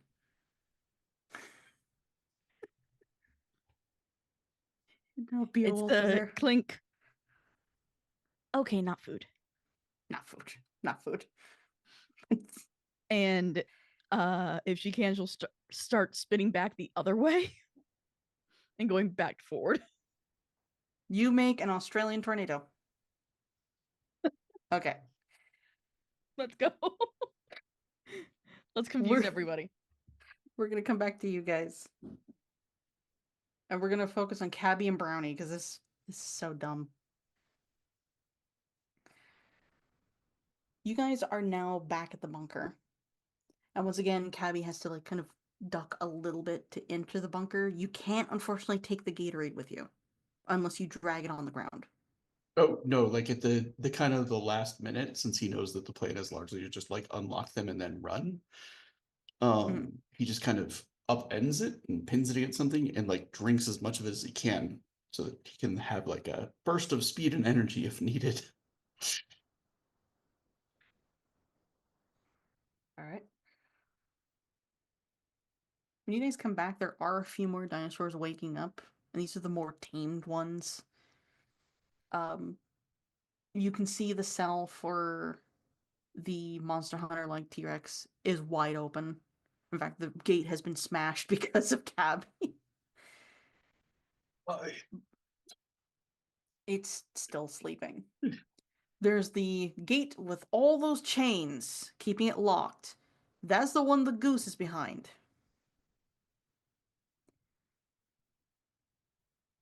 You, Brownie knows where the Chihuahua store is. None of you guys know where the wyvern babies are, or where the saber-tooth tiger is. But you got lots of dinosaurs you can release. How would you guys like to do this? Yeah, he's kind of looking to Brownie and it's like maybe we let all the nice ones out first and get a head start and tell them where to go. And then we save the grumpy ones and we let them out last. In case you weren't aware, Brownie, you are muted. Oh. Umbreon? Oh no. Oh, no.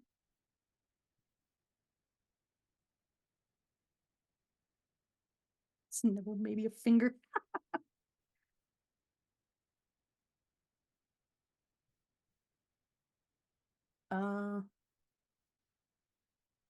Nope, there's no posts about what happened with Umbreon. They're gone. Oh no. Cabby kind of pokes it. Brownie's like, I think he's in the Matrix. Brownie is staring off in the middle distance, drooling. Yeah, and Cabby just kind of puts it like up on something, so like he's kind of out of the way of the chaos and like takes a deep breath and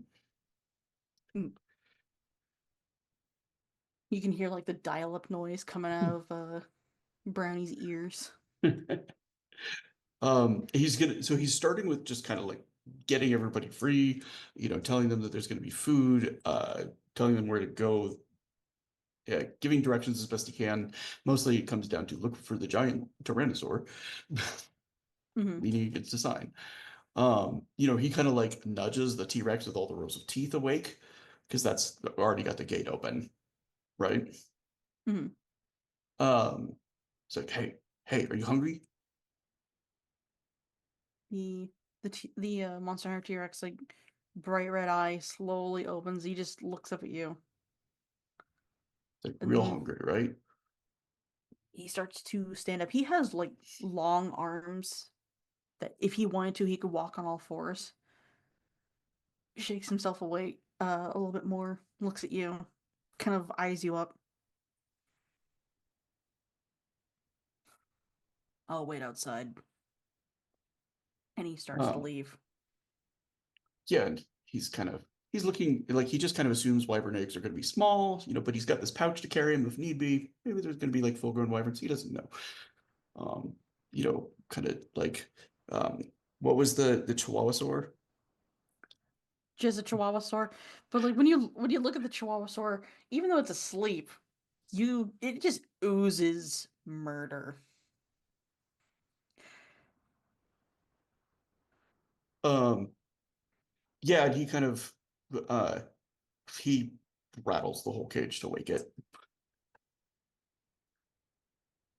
You I want you to roll something for me. I want you to roll criminal. Sure. And this is simply for your sanity as it wakes up and does the one thing that all tiny dogs with big dog complex do: bark obscenely. I got a critical success. This is the most obnoxious sound you've ever heard, and it has a growl to it, like that of a T-Rex. And like you can see all the teeth, and it's like even kind of foaming a little in its rage. This thing's so fucking annoying. Okay, let's just get this over with. But it doesn't Um, bother you. yeah, and he kind of, he lets it like bark itself out a little bit. And he's like, "Are you hungry? Because we're gonna go get food. And I need your help." You think that in comparison to all you intelligent dinosaurs, this one's a fucking idiot. It has a large head, but there's no brain. There's no brain between those eyes. You might go in a sec.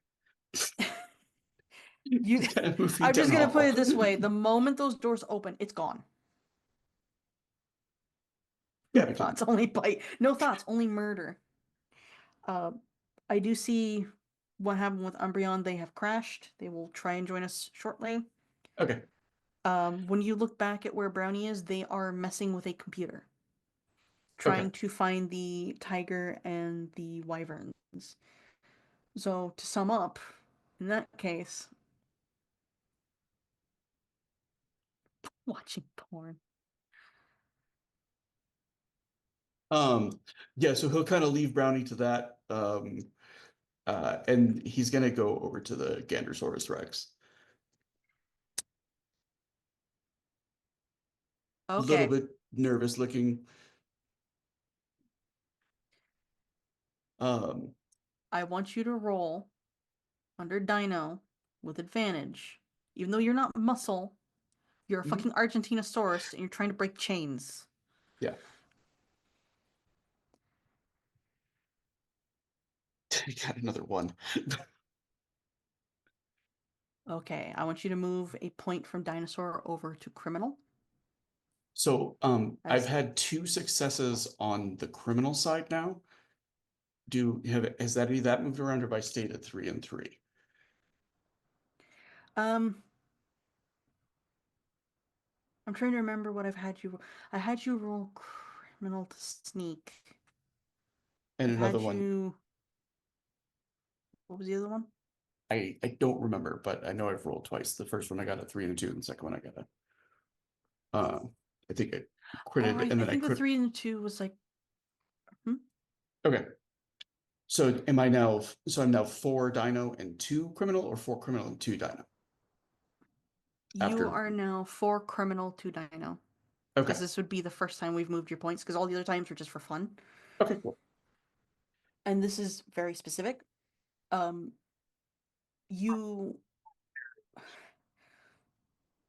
You are able to grab these chains with press your foot against these chains and push down along the door to just snap them with ease. And in one fluid motion, you kick open the door and you swerve out of the way as in the most Hollywood fashion, Comes out the swinging. a giant slobbering murder goose from the prehistoric age comes out, honking, hissing, and snarling. If Blaze were here, they would recognize that all those claw marks in the other room were from this thing. Because there's even some dried, rusty, reddish color on its beak and its claws. As it looks around, sees the door is open, and runs out. Okay. So it's not coming after Cabby. No, because you got out of the way just in time. Okay. I don't think in he's my headed mind, for the I am. CEOs, though. It's headed for whatever moves. In my mind, I imagine like once it's gone, Cabby's little head like slowly pokes out, going, "Oh, I've doomed the world. Okay, I'm sure it'll be fine. it'll be fine."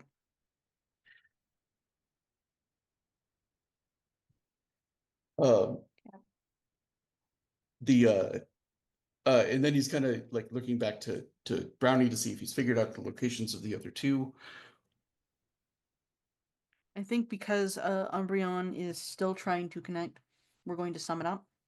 They Okay. have found the wyverns. They have found the tiger. The tiger is a lot less cooperative because it's a fucking cat with LED style fangs that just change different colors, and some dumbass change it to like holiday color lights. So now his teeth keep flickering between green and red. We wish you a Merry Christmas. We wish you a Merry Christmas. We wish you a Merry Christmas.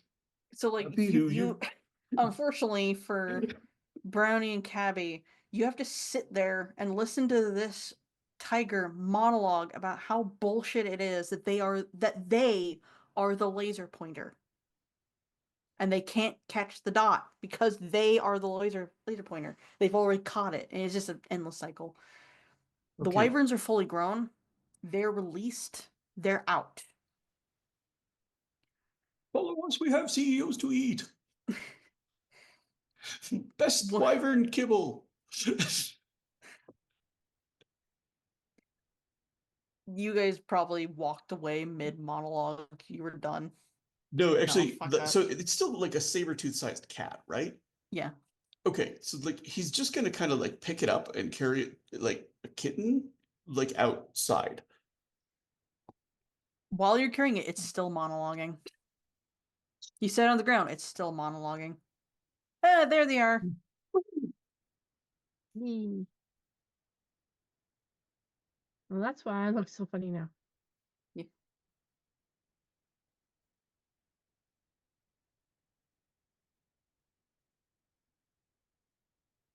Are you okay? You good? Yeah. Should Okay. be good. Welcome back. You and Cabby had to sit through a saber-tooth tiger monologuing about how hard life is for a cat Okay. in the most pretentious way possible. Ah. And I will just say, it didn't matter what you guys did or said to this cat, to this giant murder kitten, he was going to keep monologuing. So it Yeah. wasn't even worth it. So I think Brownie would just shut the door back on him. Sorry, I was finishing my soda. I think in the end, you guys just left him in the desert and let him decide where the fuck he's going to go, because he's still going. Cabby kind of like, well, like, okay, well, we gotta go. Our friends are waiting on us, but I'm just saying, if you'd like to knock some CEOs off some really tall buildings, you can come with us. Bye. It was nice to meet you.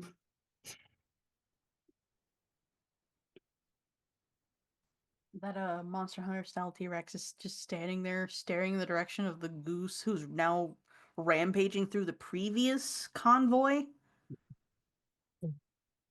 He just looks at you all. All right then. And he just starts following it. Well, that's one.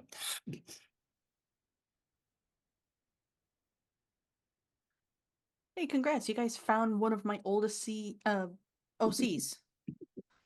So rest assured, he's gonna keep Alright. he's gonna keep these bastards in check. And now Cabby's hurrying back as fast as he can. Yeah. Since the idea is to deliver, and he is freeing the Chihuahua too, and just kind of like still trying to like for a little bit, just trying to like bat it on course towards the city. Yeah. Yeah, that little Chihuahua is a bullet. It's gone. It's gone, just yapping up a storm. It's annoying as shit. But you watch it rip solid steel off of those destroyed cars. Like, yeah, yeah, cool. Oh boy. Back with Blaze and Gabby. You, by the way, you two are seeing the Australian tornado. As the second tornado has started up, and some of the guards have been swept away. Not all of them, though. Blaze. Not Hmm? the one that's with me, right? Not the one that's with you, because they've modified themselves to be like a cat, and they are gripping the door frame. They're not letting go until they get you, because another hand is reaching in trying to grab you. Can I bite the hand? Sure. Unlike a normal human hand, it's a little bit more firm. It's not solid metal like their ankles, but it is tough. And if you apply too much pressure, it's going to hurt. Well, she's gonna apply enough pressure to hurt.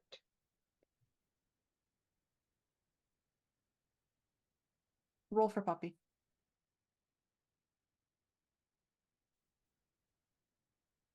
That's a fail. It's a 4. You bite in and you feel a jolt through your gums, and you immediately spit it out like bleh. There's also the fact that this thing is reaching where a human's head would be instead of reaching down. So now it is aware there's a dog there, or something just bit it, and starts to reach down towards you. Brownie and Cabby, you guys arrive on the scene watching this car doing like weird maneuvers in the dirt off the road. The convoy has stopped. A lot of these guards are being flung into the distance like rag dolls. And Gabby has now stopped in the middle of the road, spinning in the opposite direction. Like I said, Australian tornado. The other cars are now getting the other cars are now getting impatient. What would you guys like to do?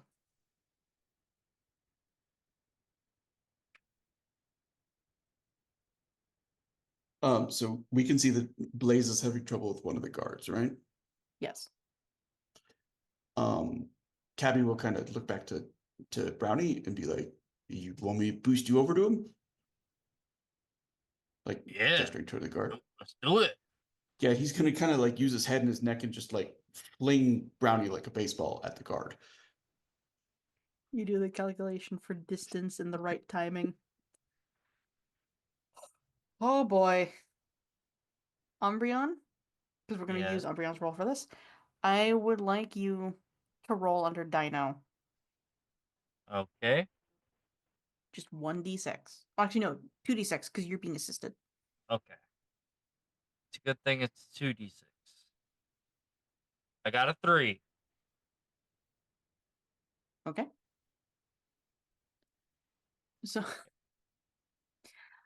so in Argentinosaurus' long neck and head reach down, grab you, and faster than you've ever gone before, using full momentum to fling you in the distance.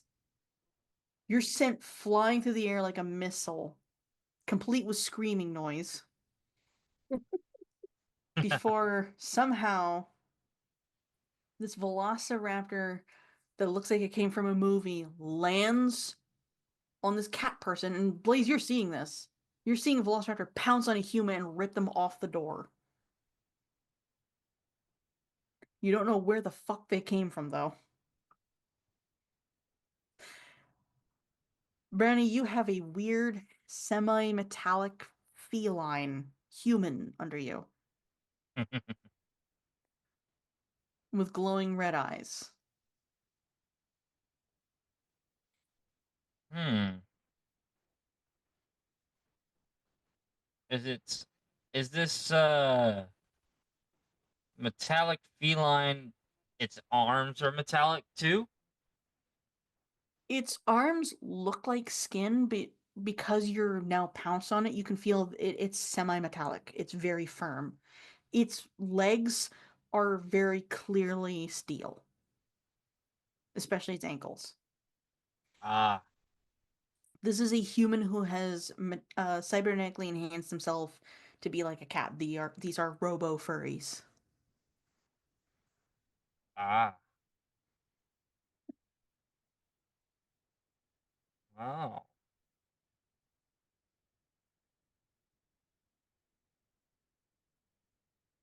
I'm just gonna stomp on its head to try and knock him out.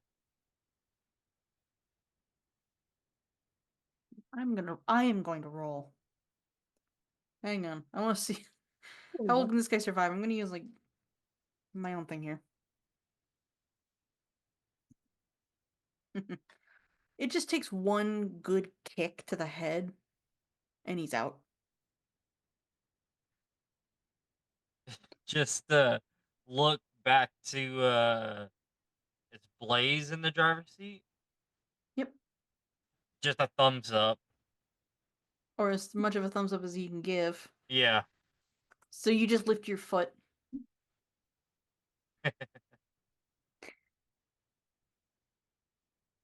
There is still in total, not including that one, there are still 7 cars, like supply trucks, in the convoy with Gabby and Larry over there, and Cabby. So you two, we're gonna move away to the other 3. From Cabby's point of view, you can see the other trucks and then the armored vehicle are getting impatient.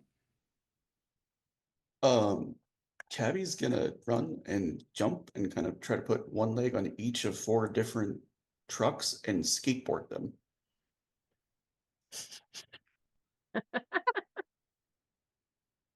You know what? Fuck it. Yeah. Oh, hello, Raiders. Oh. Ooh, hi.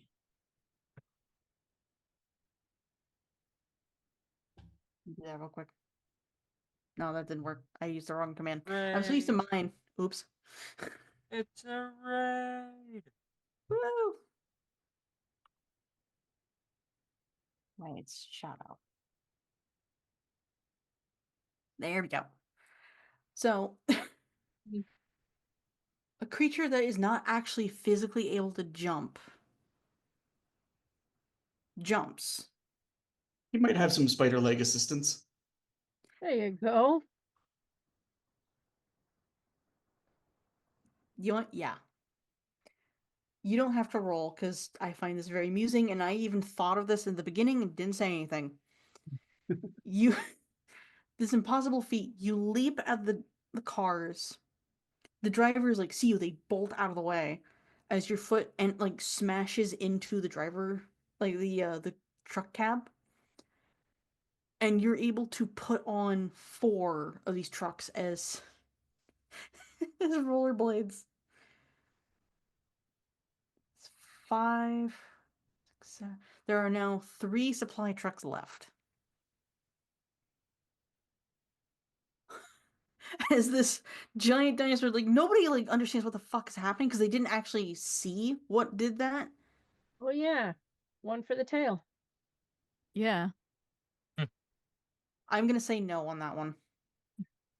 Like, have you ever tried to lift something heavy with just your finger? I have. It hurts. It's not gonna work. Was worth a try. But like all we know is they heard this whoosh of massive weight. They saw a large shape that's glittering and knew they had to get out of the way because of how big it was.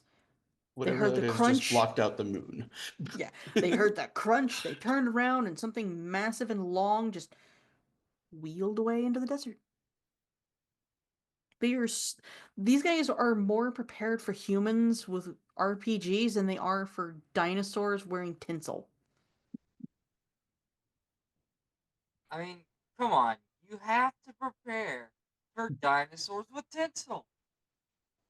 It's The like unf- #2 in Cyberpunk. the unfortunate thing is there is now a lot of guards crowded around, and all that's left on the road is Gabby and Larry. And Brownie. Well, you're in the desert with a knocked out cat guy, Oh. but you are able to run over since you are a Jurassic Park Velociraptor. You're fast. Yeah. There are 3 supply trucks left. The armored security vehicle in the very back is now starting to drive around these cars to get in front of them to see what the fuck is happening. So what is Gabby going to do? Gabby's gonna look at Larry. Can you like make it go and I'll do the big thing? He nods, but one of his eyes is going in a different direction. Different idea? More friends? He's gonna look at all these robo furries, looks at you, shakes your head like, not friends. Not friends. Just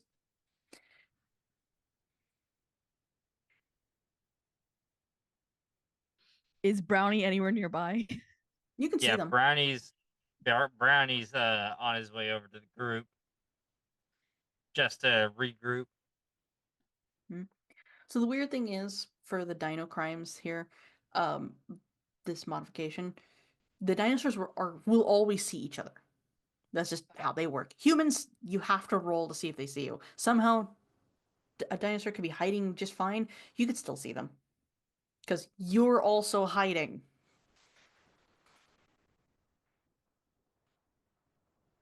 So you can see the silhouette of a raptor on a hill. They can't. Okay. Yeah, then it is like a wave at friend. And Gabby's gonna help Larry up into the Into one of the supply trucks? Yep. Okay. You guys you guys climb in and you both freeze as there's a person in there staring. They're very intimidating, but they don't move.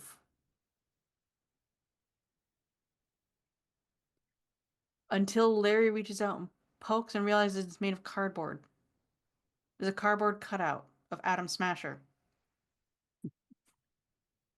This is a guy who's so heavily cybernetic, he's barely human anymore.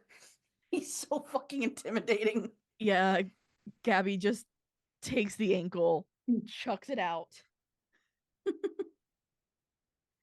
And we're gonna Vibes, yeah. So if I'm understanding, you're spinning the wheel and Larry's pushing the levers. Yep. Pull the lever, Larry. Pull the lever. Roll criminal, please. And wait, are you doing this? You're doing this as a thief, so roll with advantage. Okay. Again, 2d6. Yeah. Okay. I got a 4 and a 6. My criminal's 4. Oh. Move a point over to Dino. At least I'm even again. You grab the wheel and you lay on a little bit too much pressure and it honks, and you realize, oh, that's a very nice sound. Honk, honk, honk. And now all these robo furries, like all these eyes, and focus on you. You can hear the boing of all of them targeting the car.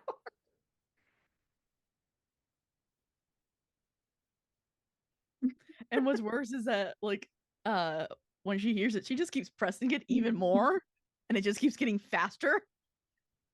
And in the meantime, Larry's like little speakers have opened up and they're now playing a Blue Man Group to incorporate the haunts.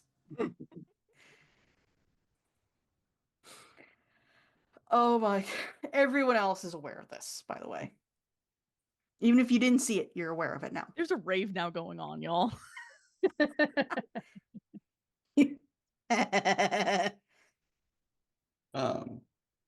So we have people commanding two of the trucks, 4 on Cabby's feet, and like 1 left out, right? Blaze has a truck. You have 4. Gabby and Larry are trying to steal a truck, and there's still 2 left. And we also had like the last armor truck was kind of trying to like maneuver around. Yes. They are by now they are right next to Gabby and Larry because that's Can making a lot of noise. can Cabby use his enormously long tail and his sonic boom power that comes under the dino thing to thwap the armored truck over into everybody that's pointing a gun at his little Gabby friend? Like just completely roll it over the Yes, you can. engagement and It'll be 2 under Dino.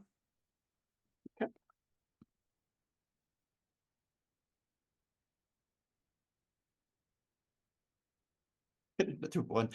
I'm using my spinner thing and I'm feeling like almost like it's cheating. But do you want to, so does that move me back to 3 or? This was a success, so yes. Okay. Honestly, I don't care if that's not how it works. This is for fun. I'm trying not to have you guys fail this game and be kicked out. So, So like in like in prehistoric era, your tail swings to swat at a predator. And because of how long necks tails work, you can break the sound barrier very easily, which is 1 flick. You oh no, that was my connection. You flick your tail, and oh no, this is my connection.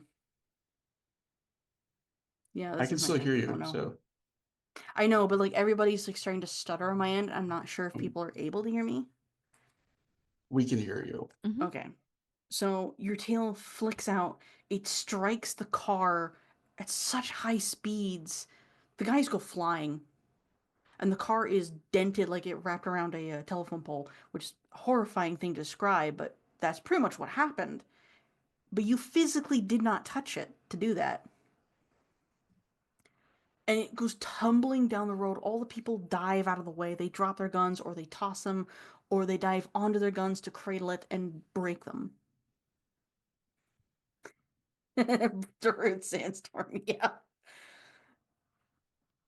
But the car goes tumbling away, nearly smashing into the other armored vehicle down the road.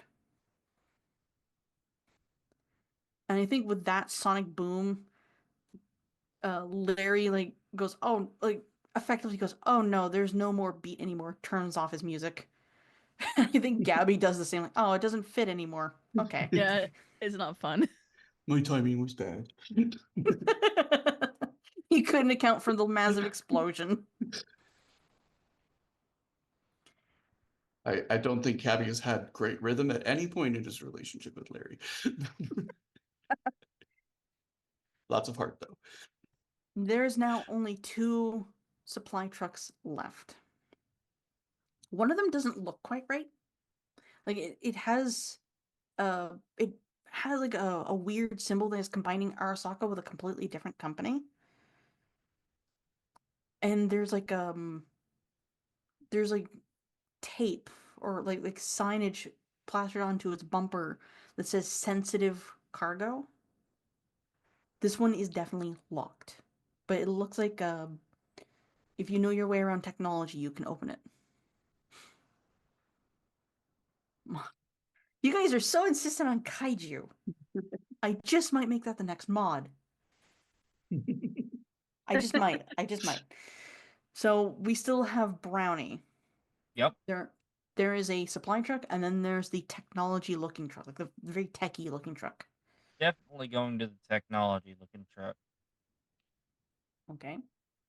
When you get closer, there's another cardboard cutout. In fact, both seats have the cardboard cutout.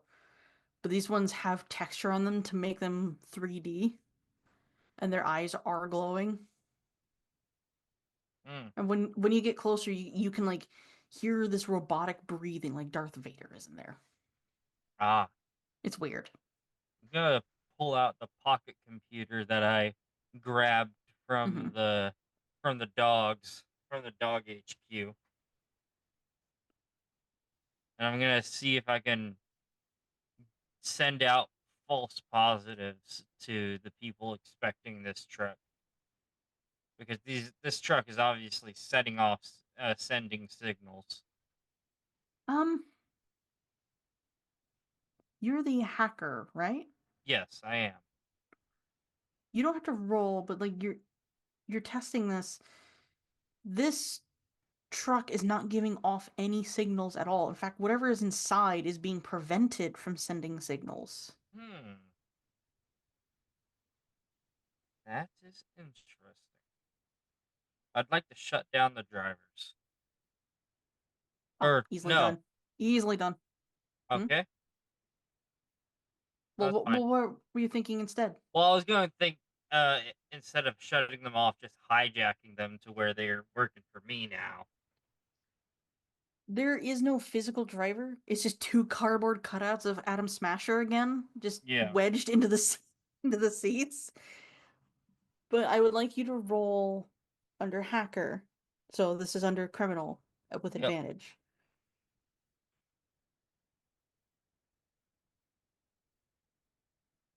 Oh, nope. I fail.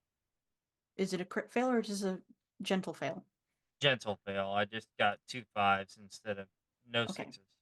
You tap into the car and you are getting cussed out by someone in Japanese. The only reason you know you're being cussed out is because some of the translation on your computer is telling you the curse words. But you're effectively getting insults about your mother, who doesn't exist. You're getting insults about your brother, doesn't exist. About your dog, you don't have a dog. And the the big kicker is your hygiene.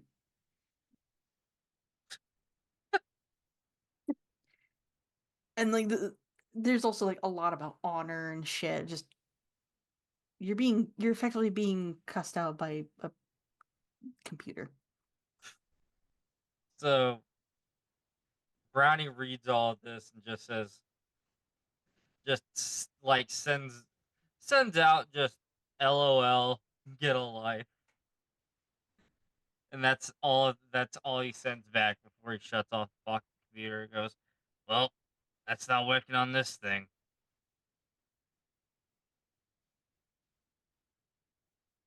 There is still the electronically locked lock on the back of the truck. Yeah. Are you going to work on that instead? Yes, I am.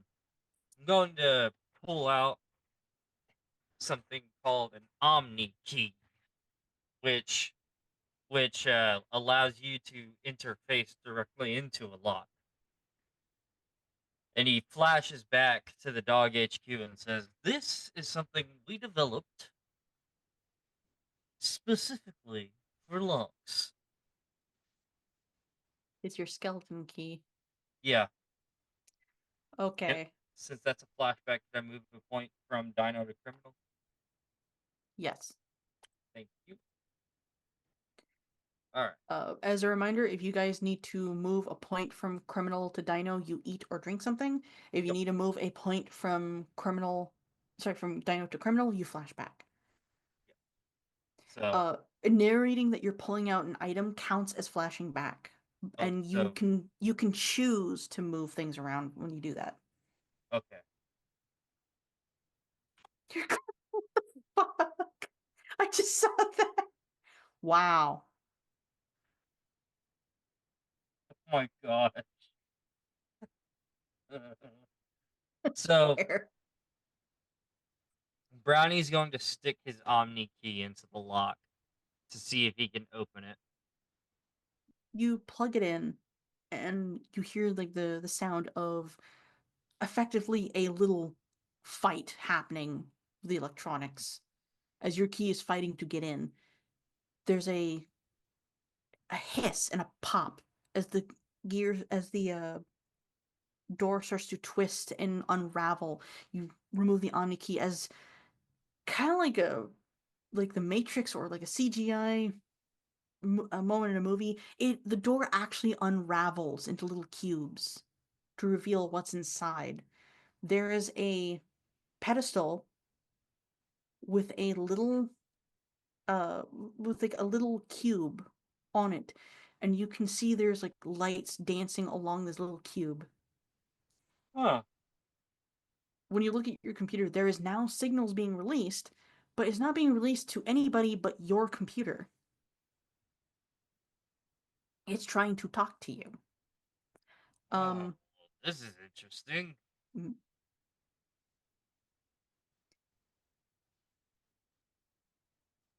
Actually, I'm actually going to make a correction. Cappy. Cappy. Sorry, yeah, Cappy. You're starting to hear a very pleasant woman's voice try and talk to you, but it's very faint. And it is in your head.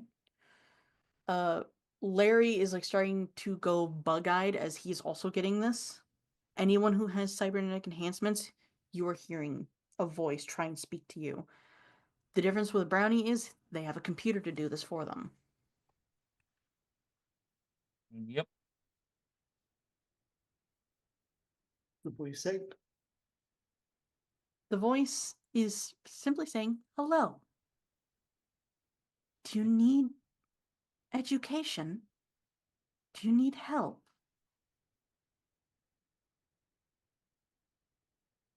yes. And she, like, this voice is kind of saying hello on repeat. Like, basically, it sounds like she's begging for help herself as well. Need help? Unfortunately, she cannot hear Cabby. But whenever Brownie touches and types on their computer, she responds.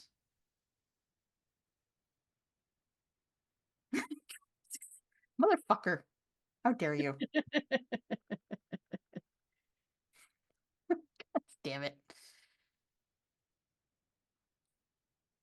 And I will summarize what she's effectively saying.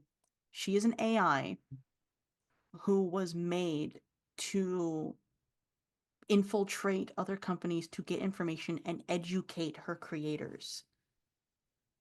She was made for espionage, but she doesn't want to do that. She wants to teach. She wants to be a teacher. For the dinosaurs, this is information for you. She is just as valuable as a massive feast.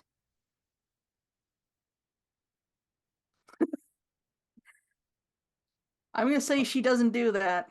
Because as funny as that is, she doesn't do that. She wants to teach, not play music. That's Larry's job. Larry is your Alexa. Happy is, he's caught on that like she can't quite seem to like respond to him, but he kind of looks over to Brownie and he's like, "Can we bring her back with the food?"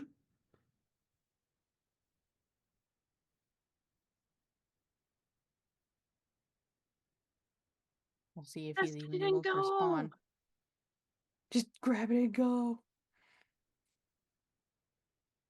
Is Brownie gonna take the cube? Yeah, Brownie's gonna take the cube. Of course, Okay. it's not nailed down. Okay. You now have an information cube. You have the AI. There is still one supply truck left that has food, water, maybe. All right, now it's time to get that last truck.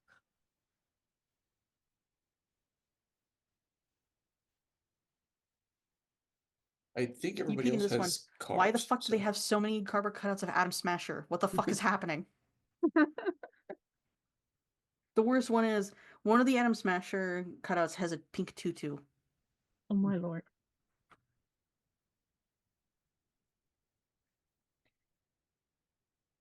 But I think with everything that's going on, we don't need to roll anymore.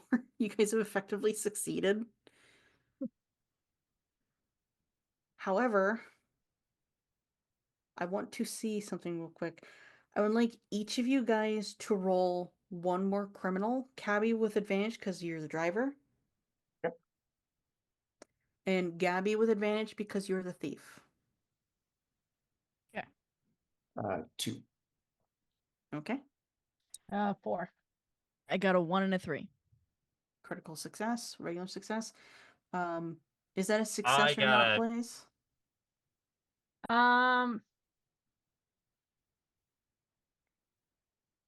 I think it would meet. Okay, so that's a success. Brownie? I got a horrible failure. I got Oh, a you got a 6. Yeah. Oh, you're gonna be moving a point over to Dino then. All right. That evens me out. You guys hurry these vehicles into the desert. Brownie, you were so enamored by this humanoid robo thing in a pink tutu cardboard cutout that seems to be everywhere for some reason that you crash into a hill. You're fine.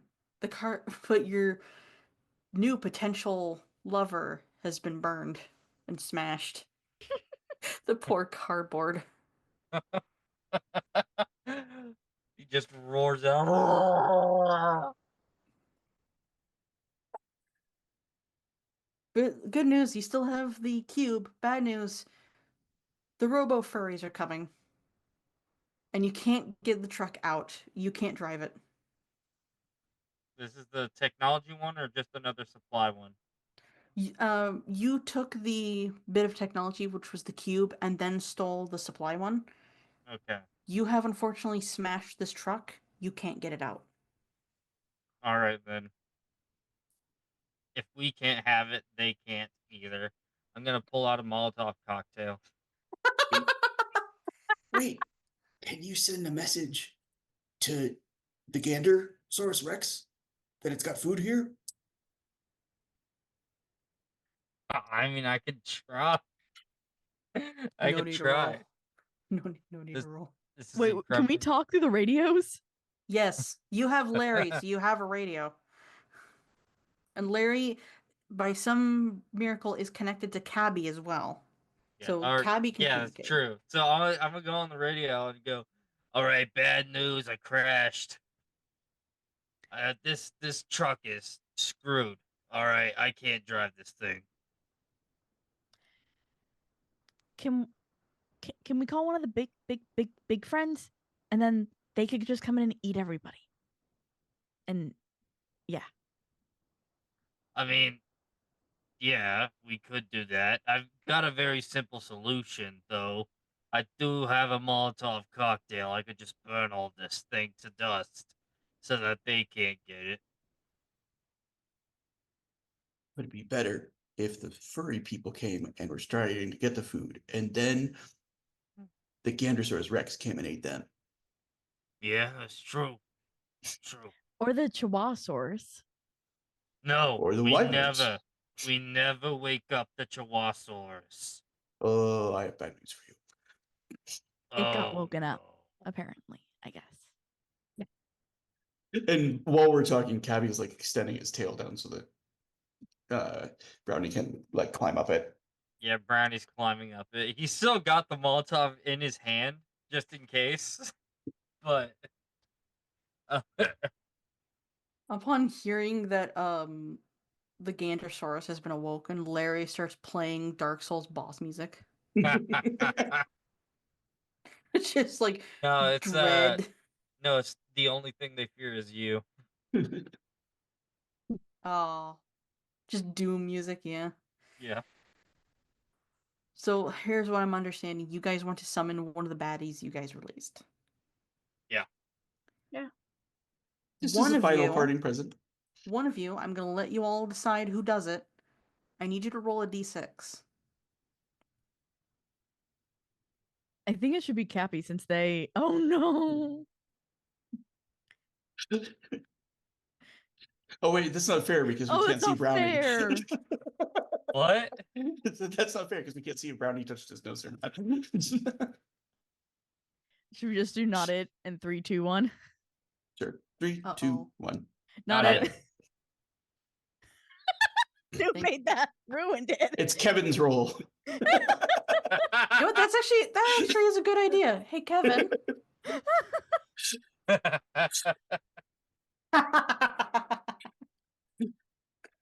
Pick a number between 1 and 6. I don't think my dice like me. Because that's exactly what I rolled. You rolled a 4? Rolled a 4. Okay. 1, 2, 3. So you guys send out a ping to one of the demons that you've released. This is not going to change your stats, technically. I need all of you guys to roll under dog, dino, whichever one. And simply tell me if it is a success or a failure. Crit success. Mm-hmm. Failure. Fail. Crit success.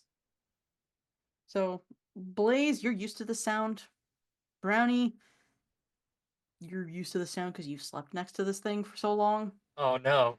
Cabby and Gabby, oh no. You hear in the distance this barking that's getting more and more intense and rapidly approaching as the Chihuahua soar crests the hill. It's moving so fast that it actually goes flying off the hill and curls into a ball like Sonic. Oh my god.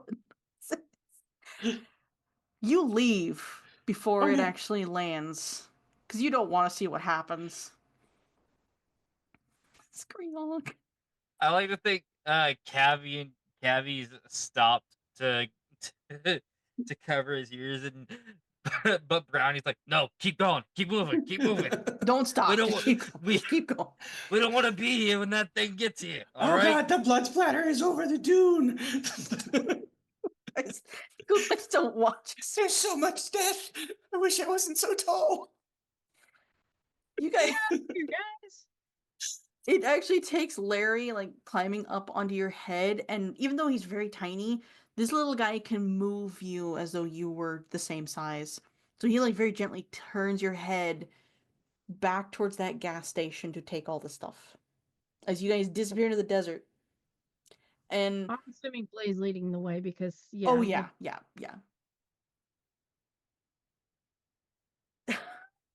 I see that. You guys head off into the desert, back to the gas station, making sure to like kind of fuck up your tracks. So if they do try and follow you, they can't get to you or find Right. out where you went. I'm seeing Cabby in the back, at the Mhm. back of the chain here, just wagging his tail back and forth, just messing up the tracks that way. Yeah. Not to mention, he's not exactly like just rolling on the trucks like a parade float. He's like rollerblading with them. So Well, it's yet really again. weird from a track perspective, I'm sure. Yeah. But you guys head off into the desert. You deliver the supply trucks. There's fresh, clean water. There's fresh, real vegetables. Freshly butchered, real meats. You guys can put your stats back to the way they were. You guys, like, from this day onward, you hear rumors of Chupacabra in the desert going after humans. The day of the quilled demon that wiped out an Chihuahua. entire convoy, stole a piece of technology, and kicked the guy somehow. And worst of all, Chihuahua. the weirdest Chihuahua thing, Cabra. the weirdest thing you guys hear is that one of the guys like Atom Smasher cardboard cutouts that was meant for his 3-year-old daughter's birthday party was gone. You don't like nobody knows why the fuck there were so many. In fact, when you open up the supply trucks, they are lining the walls. It's weird. There are so many of them. However, the dogs make true on their promise. They get all the dinosaur creatures fed, including the gander. The Monster Hunter style T-Rex does keep everything in control. The gander was just hangry.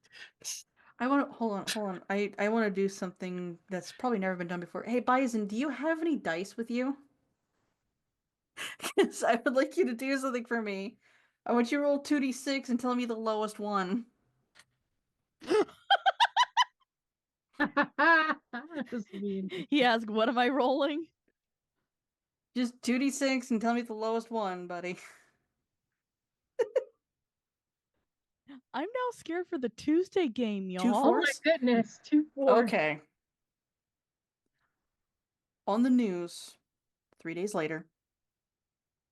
This is just like a bit of a jump forward because we will be ending with Christmas Eve.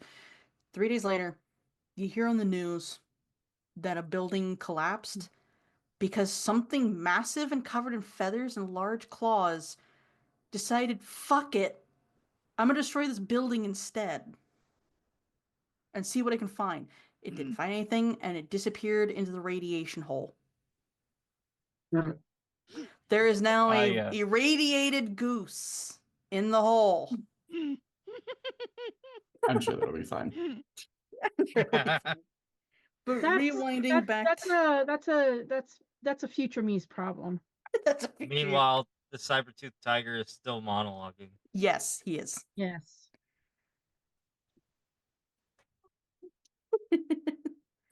But rewinding back to Christmas Eve, Blaze and their mom get to go back to their owner with a well-supplied container of fresh fruit and vegetables and meats, some clean water, maybe a little bit of alcohol, just to raise their spirits. The dinosaurs get to live free out in the desert. They get to go where they wish as long as they are not discovered. No, I think the final shot is a goose, like a goose dinosaur far bigger than usual, rising out of that hole with Godzilla music playing now. Gabby, Larry, Cabby, you guys, as well as Brownie, you're now free to roam wherever the fuck you want. You get to experience the world rather than a cramped bunker. And with Cabby being as large as they are, you could have sworn you saw a streak of red in the sky. And the most beautiful bell noise you've ever heard that not even Larry can replicate. Your bellies are full. You've succeeded. And you have an AI that's able to educate you on this entire new world. That is where we're dropping the curtain. Brownie instead. All right. So you know everything about how good can you do calculations? Because there's this casino that I heard about.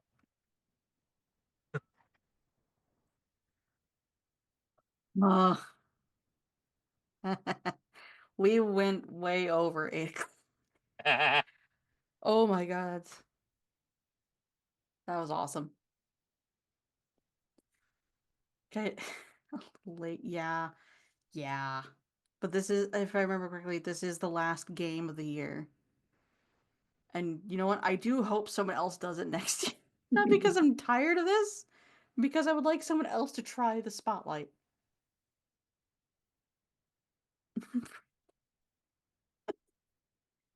But it's a tradition now. I know. Yeah. I know. Yeah. And we have to have, Kaiju Goose next time. I will make a mod with kaiju, but I want someone else to run it. Well, I will do something I almost never do, which is jump into the conversation, and I will. I'll be your if we're both 40 and still single, we'll get married guy, and I will say if no one else agrees to run it, I will run this for you next Christmas. Ooh. That'd be awesome. I would love to see that. But seeing as how I'm here, I am going to jump in and do a bunch of thank yous. Because if you don't mind, because you've No, go dropped the for it, curtain on tonight, please. and I want to. You also did the perfect segue for me by mentioning this is our last show of this year, with maybe one exception, but it'll be after Christmas. We might have a chance to finish up our Friday game, but we'll have to see. But it is our last planned show of this year. And with that, I would like to thank everybody in our community. Every single person in our community is amazing and wonderful, and they found where they were supposed to be. And I couldn't be happier about being the place that you're supposed to be for 5 years, apparently. It couldn't get any better than this. This is what I was meant to do. So, for another year that sucked in many, many ways, is continuing to suck in many, many ways, and may, in fact, suck in the future in many, many ways. In one small sense, for a couple of hours every time we do this, it doesn't suck. And that's what makes this worth it. So, before I get too maudlin, I'm going to thank everybody by thanking all of these people here personally. I'm going to start with Red because thank you for coming back for a second game. Thank you not only for that, but for coming back after the Zoom threw you out and did the thing. A lot of people would have just sort of bailed and gone. So thank you for coming back. Thank you for that last line. Turning this into something cheap and tawdry like gambling was exactly the note to go out on. I loved it. So thank you for that. And thank you, as always, for, like I said in the beginning, the creativity you bring with us. You got to play more with us in the next year than you have in the last year. But I'm going to move on now. Solar. Solar. Every one of your characters has this heart of just pure love, just absolute want to help everybody. And it's often surrounded by sort of a bumbling shape that breaks shit. But it's a seeing you play the smart character tonight was really cool. I really enjoyed that, thinking your way through stuff while still being the doggiest of dogs and the only dog in the party. Eventually, it was 3 dinos and a dog for no explained reason. I mean, there was a reason at the start, but anyway, it was great fun watching you be kind of the odd dog out as I just made up the saying. But anyway, thank you. It is always a pleasure, and it's a pleasure to watch your stuff on Thursdays too. In a game full of chaos gremlins, you're always top tier. Thank you. Speaking of Thursdays, Sarah, thank you so much for all of that. It is a huge campaign you're running over there. It's massive, years long. It's epic. I'm so glad that you're doing it and not me. I mean that in the nicest possible way. I'm not qualified to maintain focus for that length of time, but thank you for doing that. Thank you for coming to so many of these special events. You are such a joy to have here, and it's always fun when we let you watch chat. The fact that there's a rule about chat now. Yep. Well, that is now spreading to other DMs. Yeah, well, tonight was kind of about traditions, and that's one of them. It's gonna, when they write the history of this place, one of the rules that nobody's gonna understand is Sarah is not allowed to watch chat. All the people named Sarah are going, what did I do? But thank you. There's nobody like you, and I appreciate you every single day. Tough times, good times, and every other time. Thank you for joining us. Mm-hmm. Siosa, I've been waiting. As soon as I found out you were going to be in this game, I've been waiting for this. I've been waiting to see you do funny, and because your 2 games that you've run for us have been very serious and very focused. They've had funny moments in them, but to see you just go flat out silly and end up as a roller skating brontosaurus, the joke we were making before the game about it not really ever existing. But yeah, the roller skating quadrupedal gigantosaur. It was something I'm not going to forget, especially when you did the tail whip, because in my head you were still on roller skates and did that. But I didn't want to interrupt. With a little pirouette. Oh yes. Oh yeah. Oh, even better. Yeah, and ended up in this somehow with your tiny short arms and your big long neck. You still managed to do this because it's a comedy. Yes, four-wheeled spin and whip. Yes. So thank you for that. I get to see a whole new side of you, and I knew you were going to be funny, but it was wonderful to see. It was also really nice to see the innocence in that character, because take this in the nicest possible way. Your games are not about innocent characters. There's a lot of political intrigue and stuff going on, so it was really nice to see this sort of uwu version of a character that you came up with. So thank you for that. He is a special being. You have been told so by Bison. So thank you. And over there looking down so they don't make even virtual eye contact with me. I see you not seeing me. Because I'm looking at something on my other monitor. Okay, I'm looking over here because this is where I've got Zoom, so chat's gonna have to look at the side of my face, because that was special. Every version of this gets in one way further and further away from the original, but there's always the Grant Howitt element in the center of it, and you never, ever, ever lose the silly. And that's a really important part of this whole premise of this game. So, thank you again. It is a pleasure to watch you work. I set you up at the start of this by hyping how great you were, and then you proved me right. So, thank you for this every single time. I absolutely will run this for you next year so you can play, but we will miss you in the driver's seat. I will say that. Which means I'm going to probably try and talk you into doing one for Thanksgiving now that I think about it. But shush, don't give away your secrets, Kevin. Shush. Anyway, um, so by proxy, I use the five of you as an excuse to thank everybody in our community that's watching, everybody that's watching the VOD, everybody that's watching the YouTube.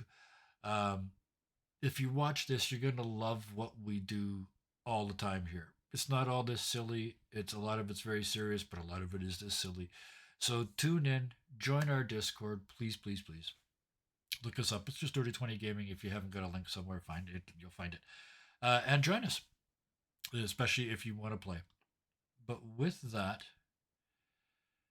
I want to send out to everybody the seasonest of greetings, the merriest of Christmases, the solsticiest of solstices, and any Kwanzas, all of them, whatever and all and many, anything you're doing in the next 2 weeks to make yourself and the people that you love feel better, I celebrate that.